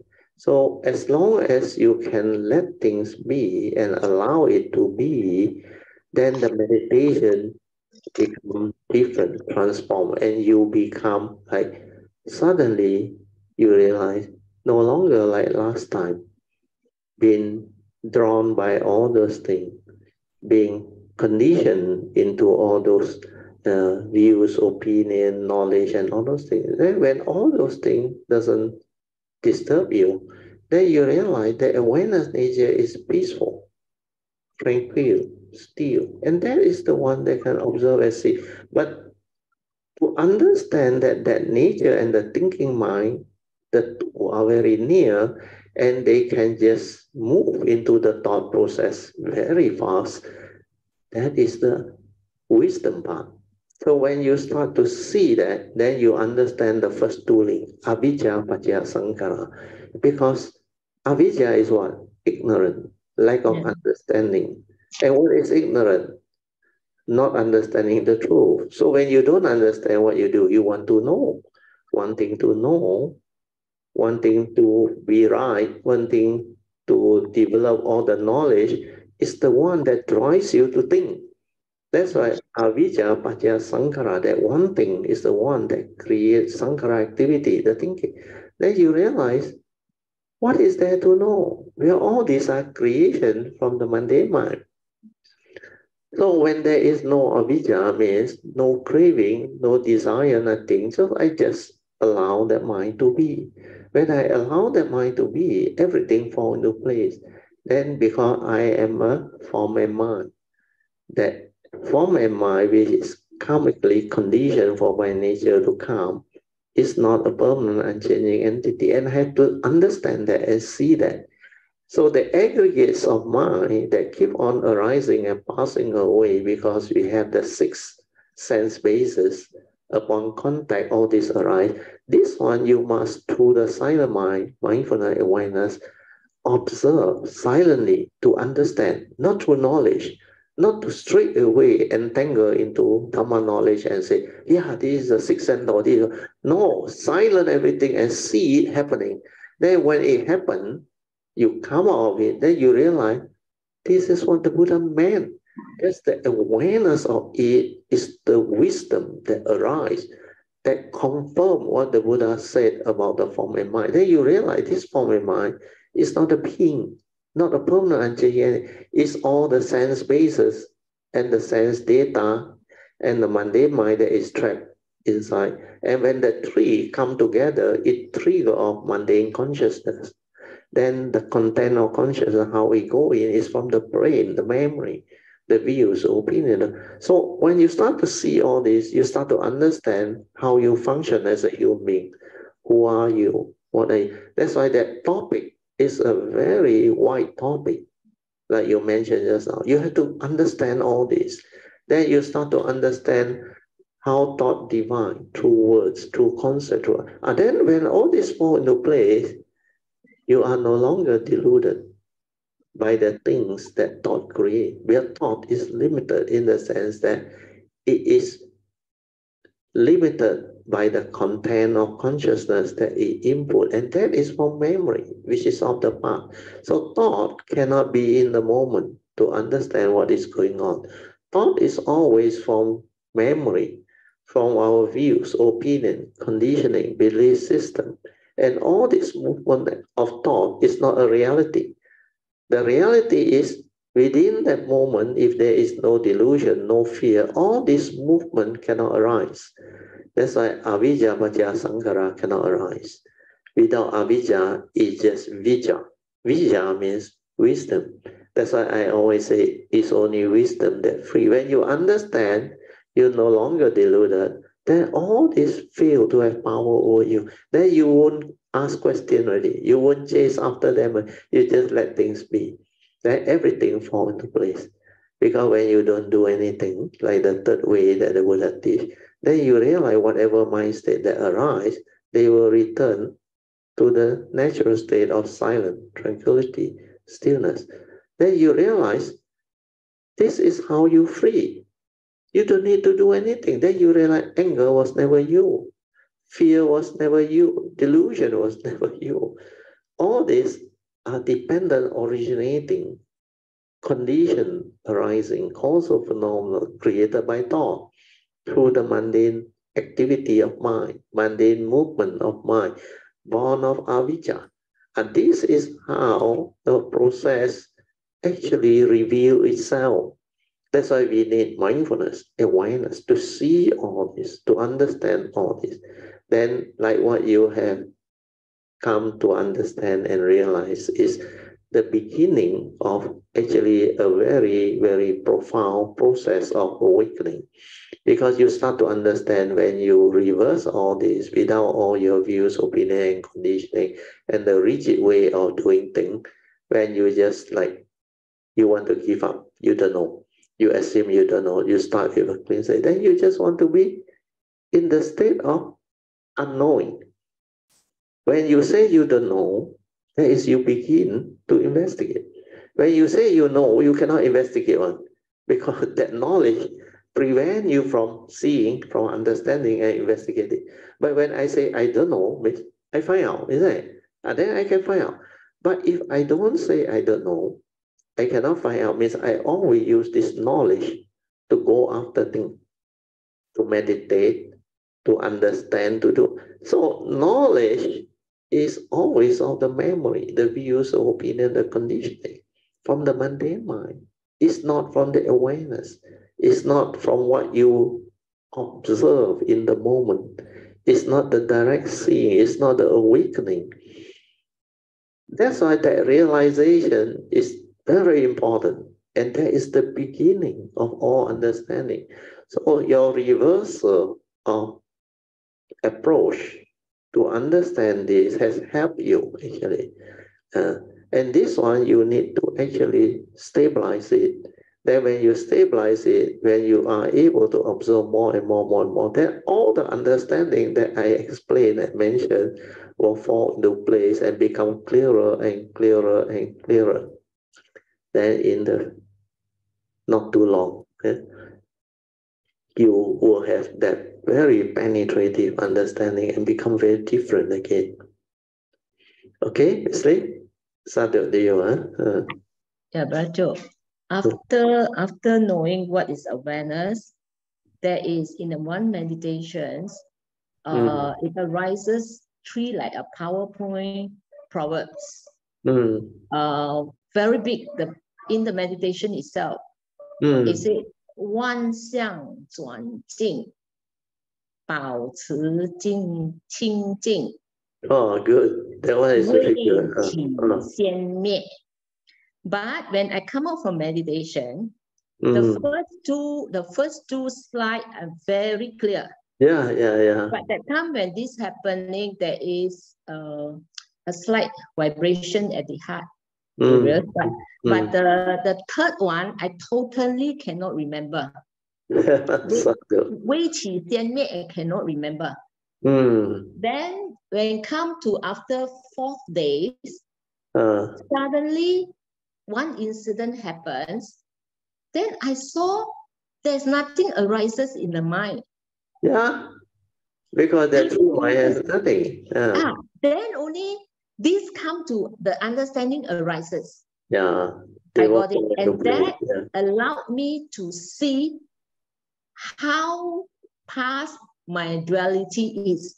Because every senses that in the senses, all are duality. Yeah, created by the mundane mind. Very good. That's why just now you mentioned in the meditation, the PowerPoint, I think the third one you mentioned, 保留 未起先灭. Yeah, after that. Which is the last one. You saw 保留清净, is it? Something like that. 万象转境，保持清净。保持清净, that is the correct one. Yeah. Stay with the awareness. Don't go and allow all this to distract you. 万象转境 is correct. Actually, the mind-right creation is the one that actually stir you away. So, 保留清净 means stay with the true mind. Then you will see all this. You will understand all this. From there, from there, a lot of aggregates manifestation, Bracho. Definitely, because you have not stabilized the understanding. Yes, but the mind still can maintain as the 未起先灭. That means it's still, but it's watching. At that stage, when you mention it, means that watching is still not stable yet. That's why you haven't reached that stability. But the more important one is 保留清净. That what you have to do to be stable. And then only the observation come by itself. No, not a being or a thought observing. Yes. What you describe one, there is still the movement of the thought observing. It's not the real one. The real one is, but that 保留清净 is the most profound, and you must go into that, stabilize that. And then the understanding all will unfold, because you tend to have that tendency to want to understand too fast. Means you think that is correct already. You think you are observing already. Actually, be patient. Wait until it's stabilized. When it's stabilized, that nature that observe, no words one, nothing one. And that one, no concept, no idea one. That movement, that specific phenomenal awareness. And the spacious awareness without a center, you must realize it, you must see it clearly.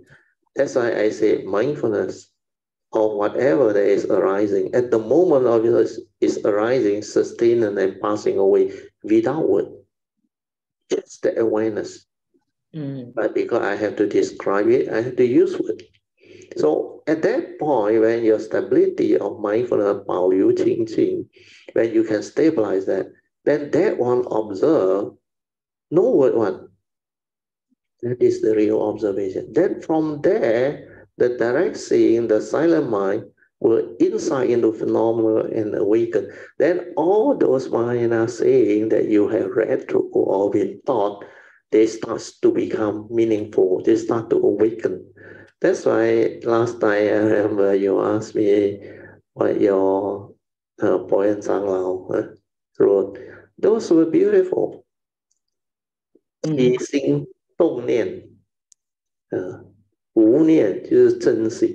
That one all very beautiful. That one is 他悟到了的。That's why he can write it down. He realized that without thought, that is the true mind. 起心动念，起心即无明。He understands all those things. He realized it. So you have to develop the process in a similar way. Through an awakening, through the understanding. So all these are moving to that direction, falling into place. But be patient. That's why it's the guru. So follow me. Don't be too eager to progress and know. Means be patient to understand. One at a time, step by step. Then the important Dhamma, if you see 保留清净, that is the true practice. When you can do that, the mundane mind doesn't arise. That is the direct seeing. That is the silent mind from the nature observing. And that is meditation. That's why I say without the mundane, without the silent mind, you have not started. So that understanding is what this one is. 保留清净 means stay with the awareness. Not stay with the knower. The knower is a thought, wrong, like just now in the book. In Thailand, they like to say, stay with the knower. There is no one to know. There is the thought. Stay with the awareness nature. Qing Jing is the true mind, the silent, the awareness nature. The awareness nature is a nature, not a thought process, not an entity. So realize that, stabilize that. Then your meditation will progress and you become very different in not too long a time. So all these are very beautiful understanding. Good, Sadhu, huh? Miss Lee. Thank you, Bhajo. Really appreciates all the sharing, especially from Kalamitas. And Brother Teo continues to input, especially now, where Brother Teo can really go into our meditation reports. Yeah, right. The meditation aspect, the deeper understanding of cultivation. And expand in the understanding. And I noticed that what we experience, every time the experience will be different. Yes. And it will be what we understand from this experience may be different after a few months later with another experience. Because as you progress, as you evolve, your understanding becomes different again. That's why that's what I come to aware of it. Yes. And I think for today, I would like to end my sharing here. But if Manyan around, because I got a very good sharing with her. Oh, I think Manyan is around, yes. Yeah, Manyan? You can got a very good sharing. You can ask Manyan to share. Manyan, are you there? Brother Teo, can you hear me? Yeah, can. Yes. Oh, okay. Hi, Brother Teo, Mrs. Teo, Sui, Kalamitas, and Lee. Thank you for nominating me. The other day, I went over to Sister Steve's place to take some vegetarian food. So that we heard So she find it very good. So I guess I also want, actually I was thinking of sharing also, but I was thinking whether, whether it's substantial to share lah, but she said okay, but then I share now lah. Yeah, good. Yeah. That's why this discussion is going to be even more and more meaningful when among Kayamita they have developed the understanding and the progress.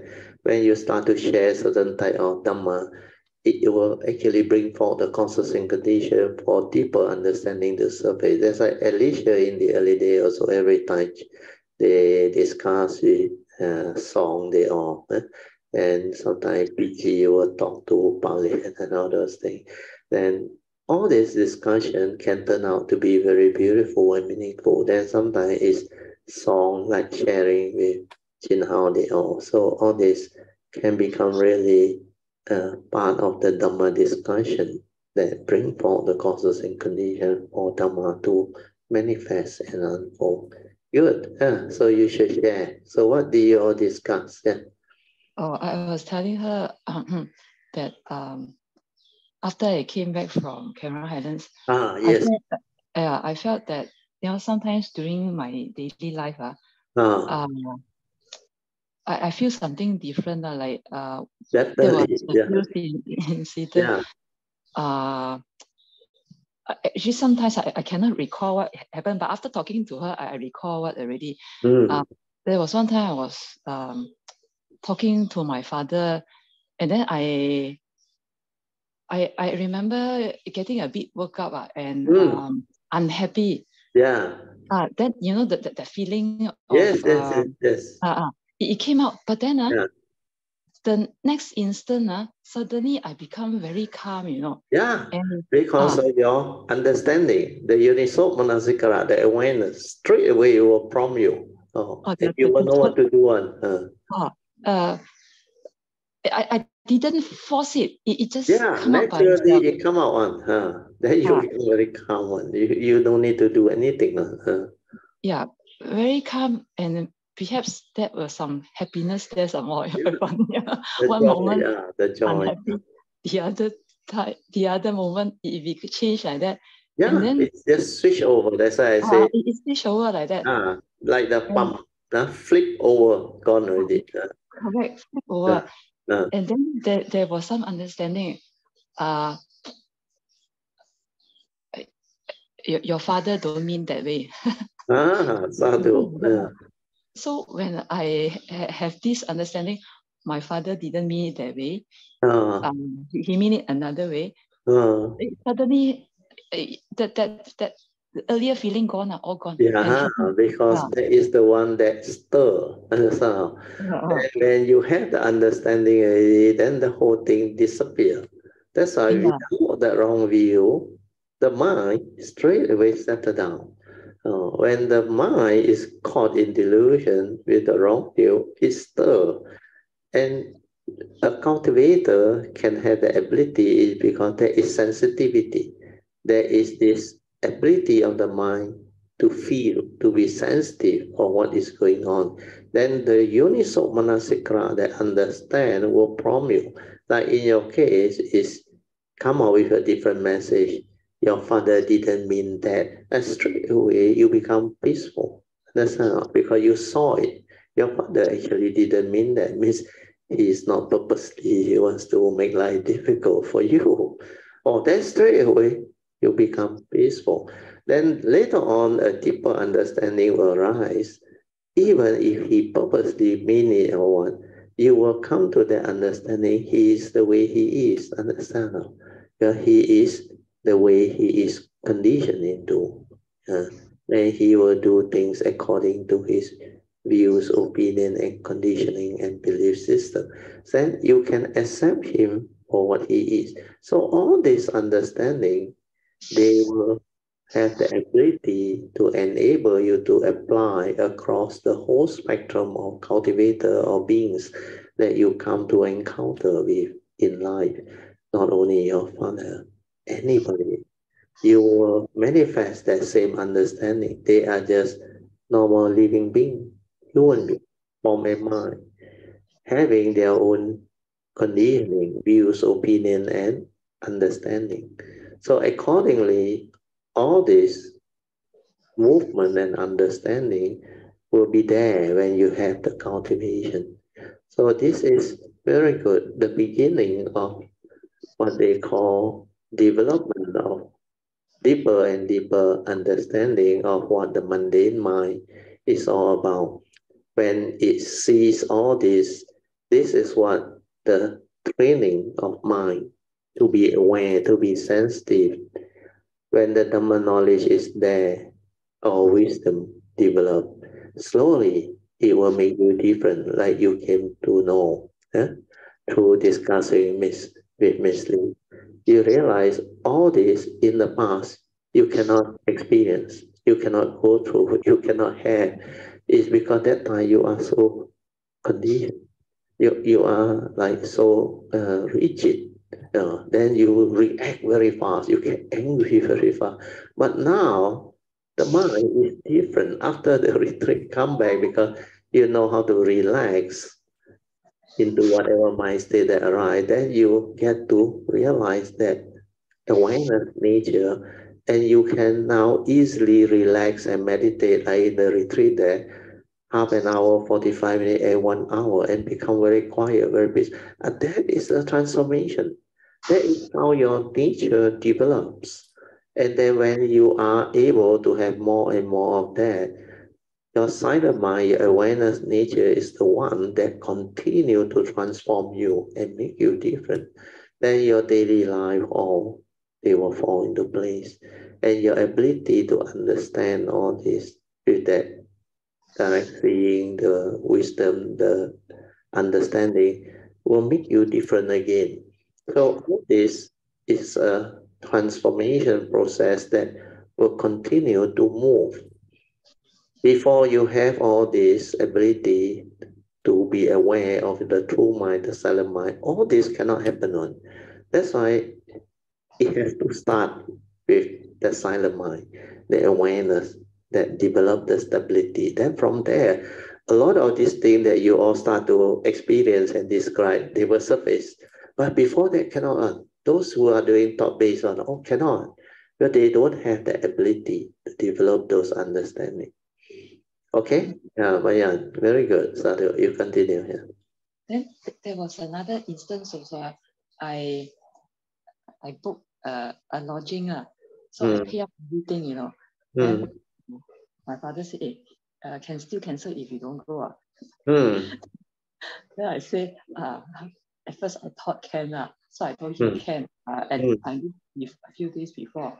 Then what happened was, I think last week, suddenly my brother messaged me, you know, he said something, but I misinterpreted him.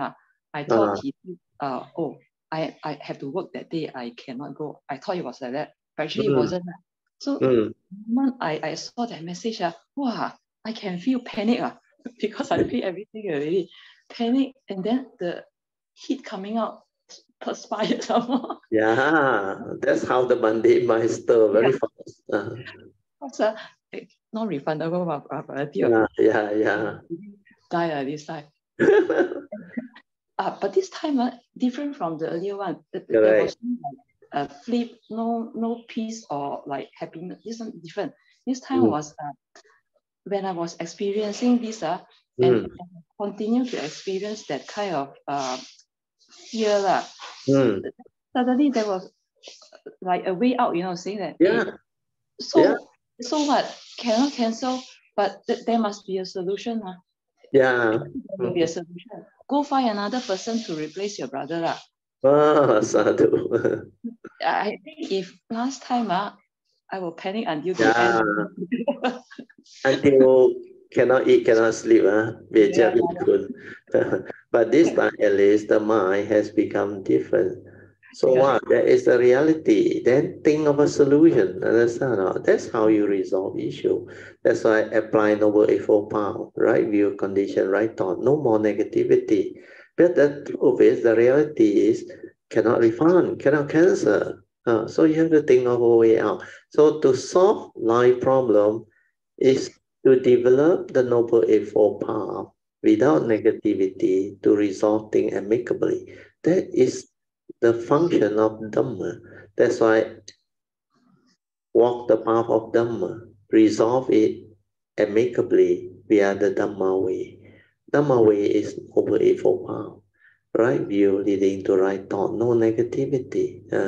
So that is the approach. Without you knowing it, you can see now you are no longer like last time, freak and become so panicky, had sleepless night already. But now no more.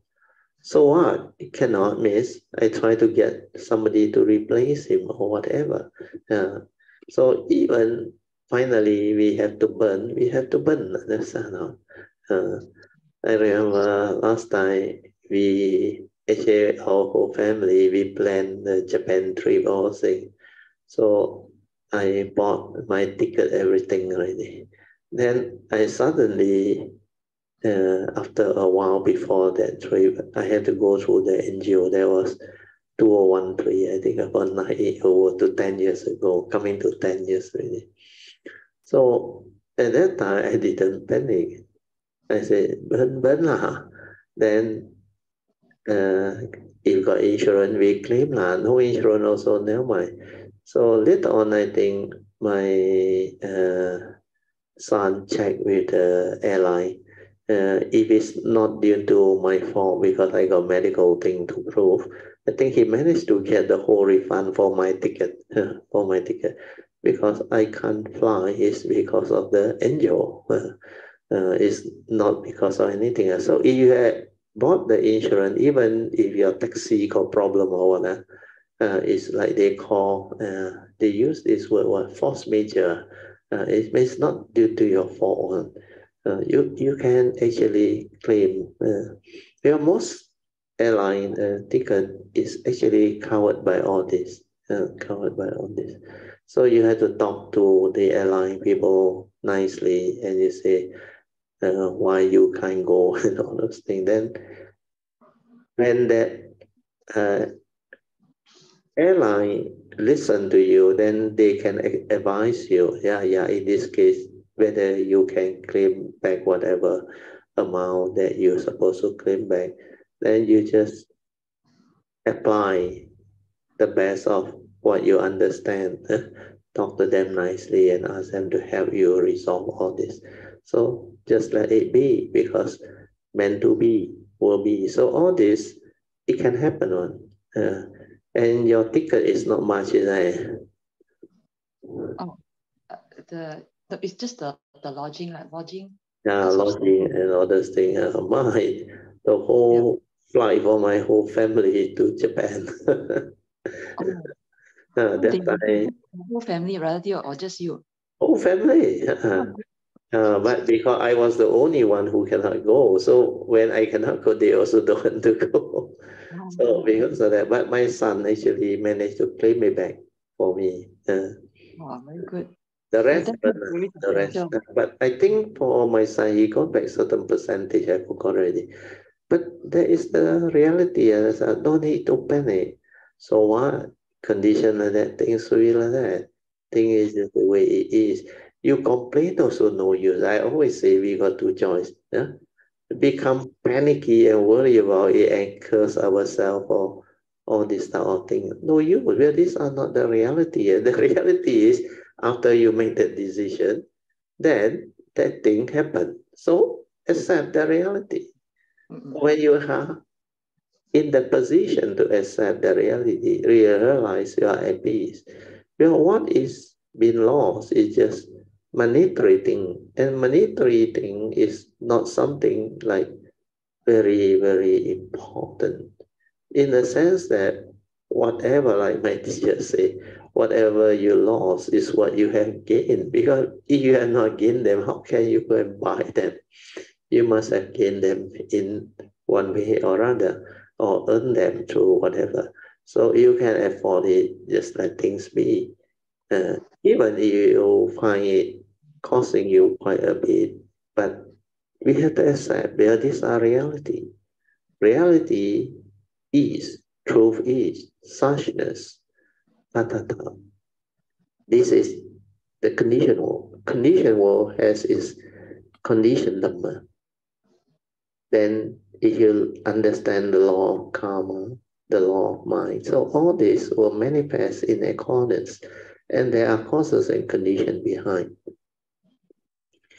So all this understanding will make you different.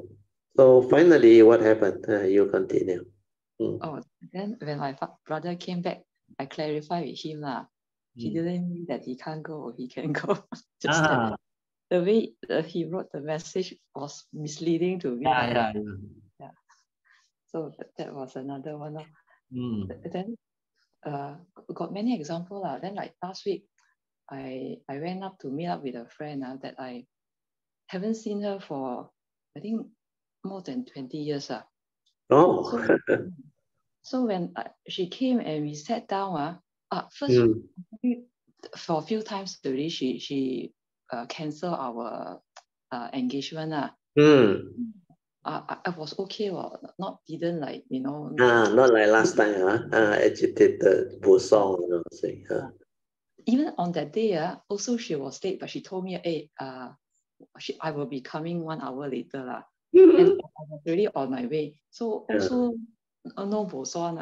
Yeah, because you have become different. You have the understanding, and the understanding transforms the individual's personality. Because no need to react and make a fuss of things. Thing is just the way it is. That's why as you go through the cultivation, you develop more and more understanding. And there are a lot of such causes and conditions that manifest for you to learn, to develop the understanding. Then when you reflect back, you realize, yeah, you are different now. Yeah, that's why I told you all many examples too last time. After I have the understanding, when I accidentally hit my leg against something, a metal bar that is very painful actually, but I didn't like sound miserable or what. I realized that thing will create intense pain for normal people. Normal people would have like, very painful, scream or whatever. But for me, no, I was laughing actually. Then I felt that tactile thing there. Then I was laughing. Then to be will be. Then I had the ability to come to terms with those reality and move on. Now, these are the things that I had to pay back. I had to go through. Then I realized the other one I told you is when I drink that coffee that my wife made, he forgot to put the sugar. I didn't react. I just like understood it through the awareness and just laughed. Then I called my wife. I said, "Can you try the coffee?" But then he realized that the sugar was. I said, "No need to worry." I said, "We need to put." But some people take for granted one. No, I ask you to make coffee, sugar also there. Then you get angry or you don't appreciate what people have done for you, and you go and create a mess out of the thing. This is not the Dhamma way. The Dhamma way is to have understanding. When you have the understanding, your behavior, like I always say, character-wise, personality-wise, we become different. It transforms us for the better. So all this, you will start to see more and more, which is very good. Sadhu. Then, Brother, when I sat down and have starting to have meal with her, I realized like she very different. Talk the things for me maybe not for Brother. I find it very unconventional different from normal people. Definitely, because after 20 years, even after 20 years, you may not behave like before, but it's not about different from before. It's about I find her way of thinking compared with the rest of other people is definitely. You will have the ability to, because by now our understanding has become different. Understand? So we can evaluate people differently. Yeah. You will start to see that one. You will start to see that one. You will not assume one. That's why we can observe and allow it to unfold. Then you realize a lot of things when you don't like assume or like project, means based on the past, this guy last time he like that, so you expect to see him or her like that, but when you try to observe like that, like you observing the child, you assume this child very naughty, or then you are not observing already, understand? Your views, your opinion, your conditioning from the past, the memory, is the one that is observing. It means from that point of view, you observe, then you cannot see one, you're not sensitive. But when you are able to like allow that thing to be, means after 20 years, it's very natural for you to see changes and other things, but you don't expect it. But it is because you have the ability to be with the moment, to observe what is going on. That's why you can see all this, and you can see very clearly the things that are no longer like how she used to be. But her thinking, her mentality is because is the way she go through life at that within that period at that place, they are different. Some the mentality are very different from others. That's why they become the way they are. So we can see all this. We can develop the sensitivity towards all this. Is because our mind has become different. That's why I always have joy when I observe people. When I talk to people whom I have not met for a long time, then I can sense, I can see they are different. Even a lot of my classmates that I never meet, then after 40 years, 30 years or whatever, then suddenly we meet, then you can see they have actually evolved and become very different. Some because they go overseas, they come back, they talk also different. But I realize most of them, as they age, they are not so aggressive like last time already. I go on very close classmate who is very close to me. He actually very successful. He became very successful, I think. He went through his career. He got very successful, high-profile career. He was managing director of listed company and all those things. So in the heydays, he has this reputation. People were scared of him. He like those who deal with him, they will know. Then after he retired, I think after 60, when he retired, then he talked to me one day. I was laughing, Then I had this joy, He becomes so different, You know what he told me or not? He said, dude, at our age, we must not do the thing that we used to do. Now we must be more tolerant. We talk to our wife, we talk to our children. We must be more and more careful and sensitive. We must not raise our voice like last time. Then I look at him, I laugh. I say, wow, where you learn all these things? Yeah, he said, 老了 He said, how many more years can we live? Oh, he start to have all this understanding. Then he said, no, he said, we have to be sensitive to them. But they also, like us, need companion, need friendship and all those things. So when you talk to them in a very nice manner, they feel good. He start to see all this. Last time he had got time. Attend meeting also no time. A lot of things are all very rush, all in the brain. Yeah, he is a fighter and he can solve problem very fast. His mind very focused and strategize. But people change.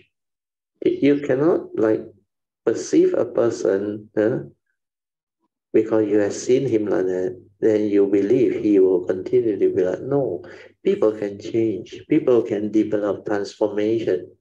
Sometimes it's through experiencing life.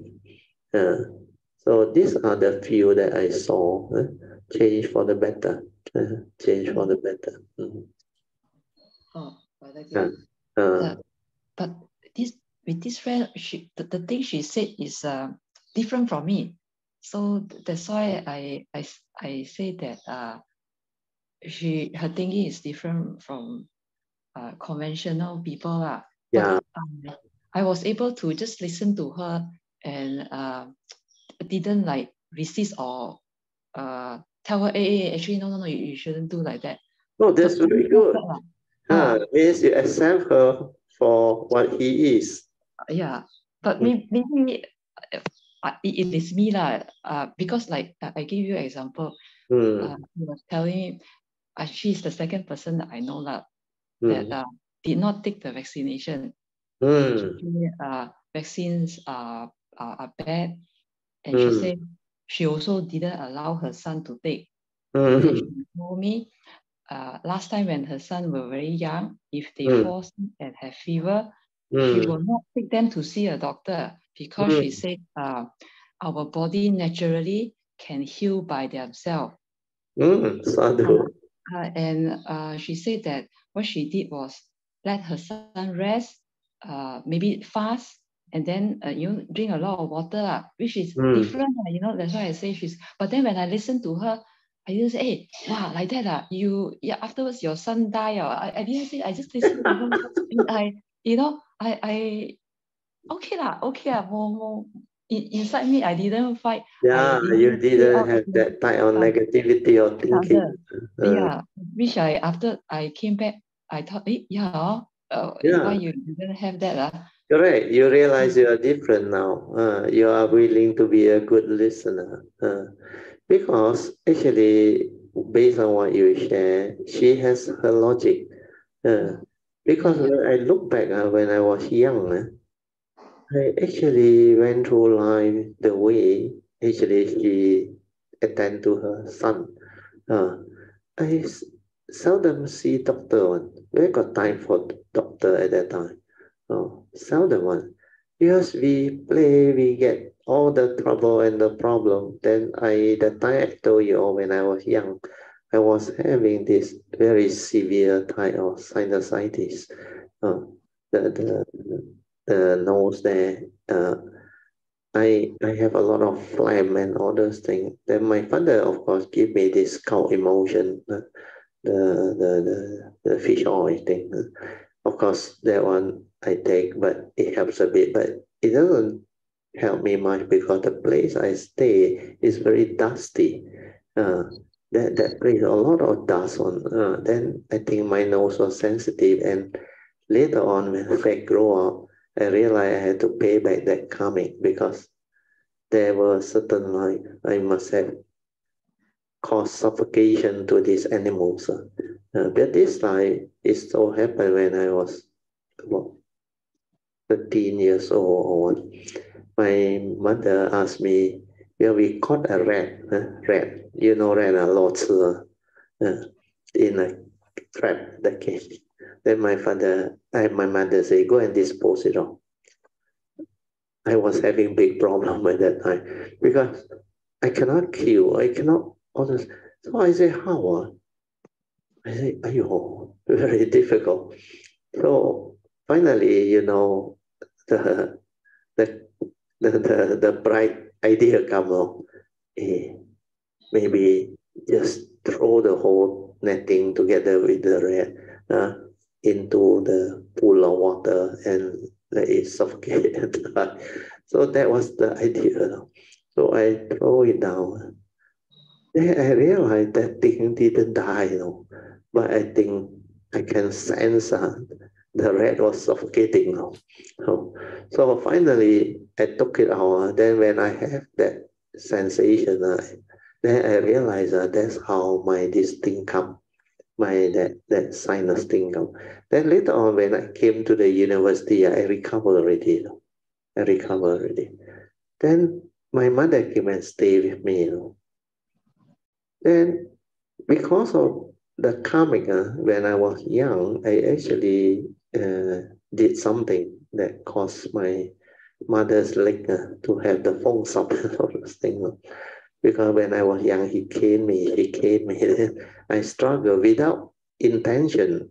My mother's leg was affected. Then as she grew old, he had this phong sop and all those things. So I felt already bad. Then I knew. And because of that, when I was 35 years old or what, he came and stayed with me, look after my children and all that. Then he one day, without letting me know, no, he go and buy that gucai. No, sorry. He told me to buy this type of veggie, a type of veggie, because he heard from the villagers, the rats, they will not come to the house. So I didn't know. So I asked my contractor who was a pest control, I don't know what. I said, you got this type of vegetable? He said, yeah, Mr. Teo, you want I buy for you? He bought very big packet for me, So when I was in the office, it was quite pungent. So what I did was I split it out into two packages. One, I put on the office window unit. I left it there and I shut the window. I forgot about it. Then the other bundle, I took it back to my house. So my mother, out of love for me, put under my bed. I didn't know. So for the whole 1 month, I was smelling that one, and the aircon in the office, then my sinus came back again. But then I knew already it's coming. I have to pay back. So I went through that process. Then later on, after my understanding, the whole thing reversed. Then I recovered. Of course, I had to see a HUKM specialist. My sister made an appointment for me. Then he checked.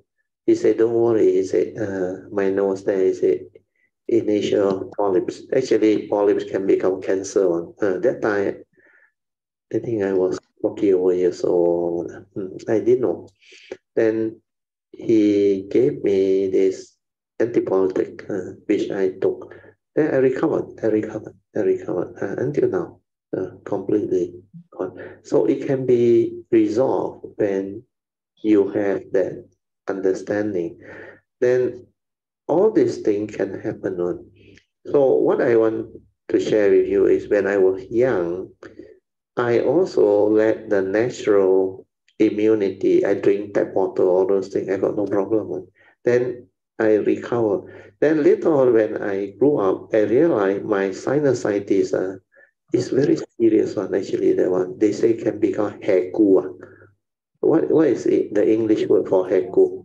Asthma can become asthmatic one. No, I didn't know. No, but I grew up like that. And that natural, what they call, I realized lasam jia, lasam toa, you grew up under that condition. We are drink tap water, so no problem. So when I grew up, I realized my immune system is more established. I would say higher, more established. Then when I start to have good food and all those things, when I went to the college, I realized my health recovered very fast because most of the time when I was young, I let the natural immunity actually stay inside me. I built very strong natural immunity.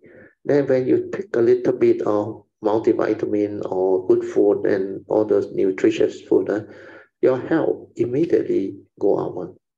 That's why the lady got her basis. Don't want everything, small thing, go and see doctor. But please don't get me wrong. You need a doctor, you better go and see a doctor.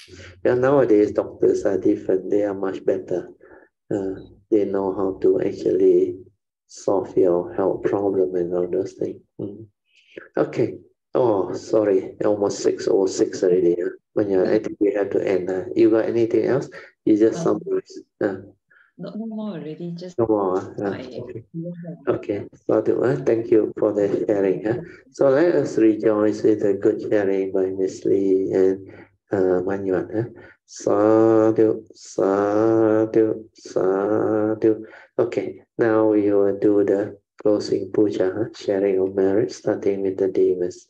Akasata Chilpumata Devanaga Mahindika Punyang Tang Anumoditwa Chirang Rakantu Lokasasana Ita Wata Jaamehi Sampadan Punya Sampadan Sabbe deva anumodantu sabba sampati siddhya idang menya tinang hotu sukhita hontu nyatayo idang menya tinang hotu sukhita hontu nyatayo idang menya tinang hotu sukhita hontu nyatayo Devo vasatu kalina sasa sampati hetu cha Vito bhavatu loko cha Raja bhavatu dhammiko Imina punyang kamina Mame bala samagamo Satang samagamo hotu Yawa nivana patiya Sadhu Sadhu Sadhu. Okay, you can now pay respect mindfully to Lord Buddha, Kuan Yin Bodhisattva, and all the worthy on Devi Anna. Thank you. Sadhu, sadhu, sadhu.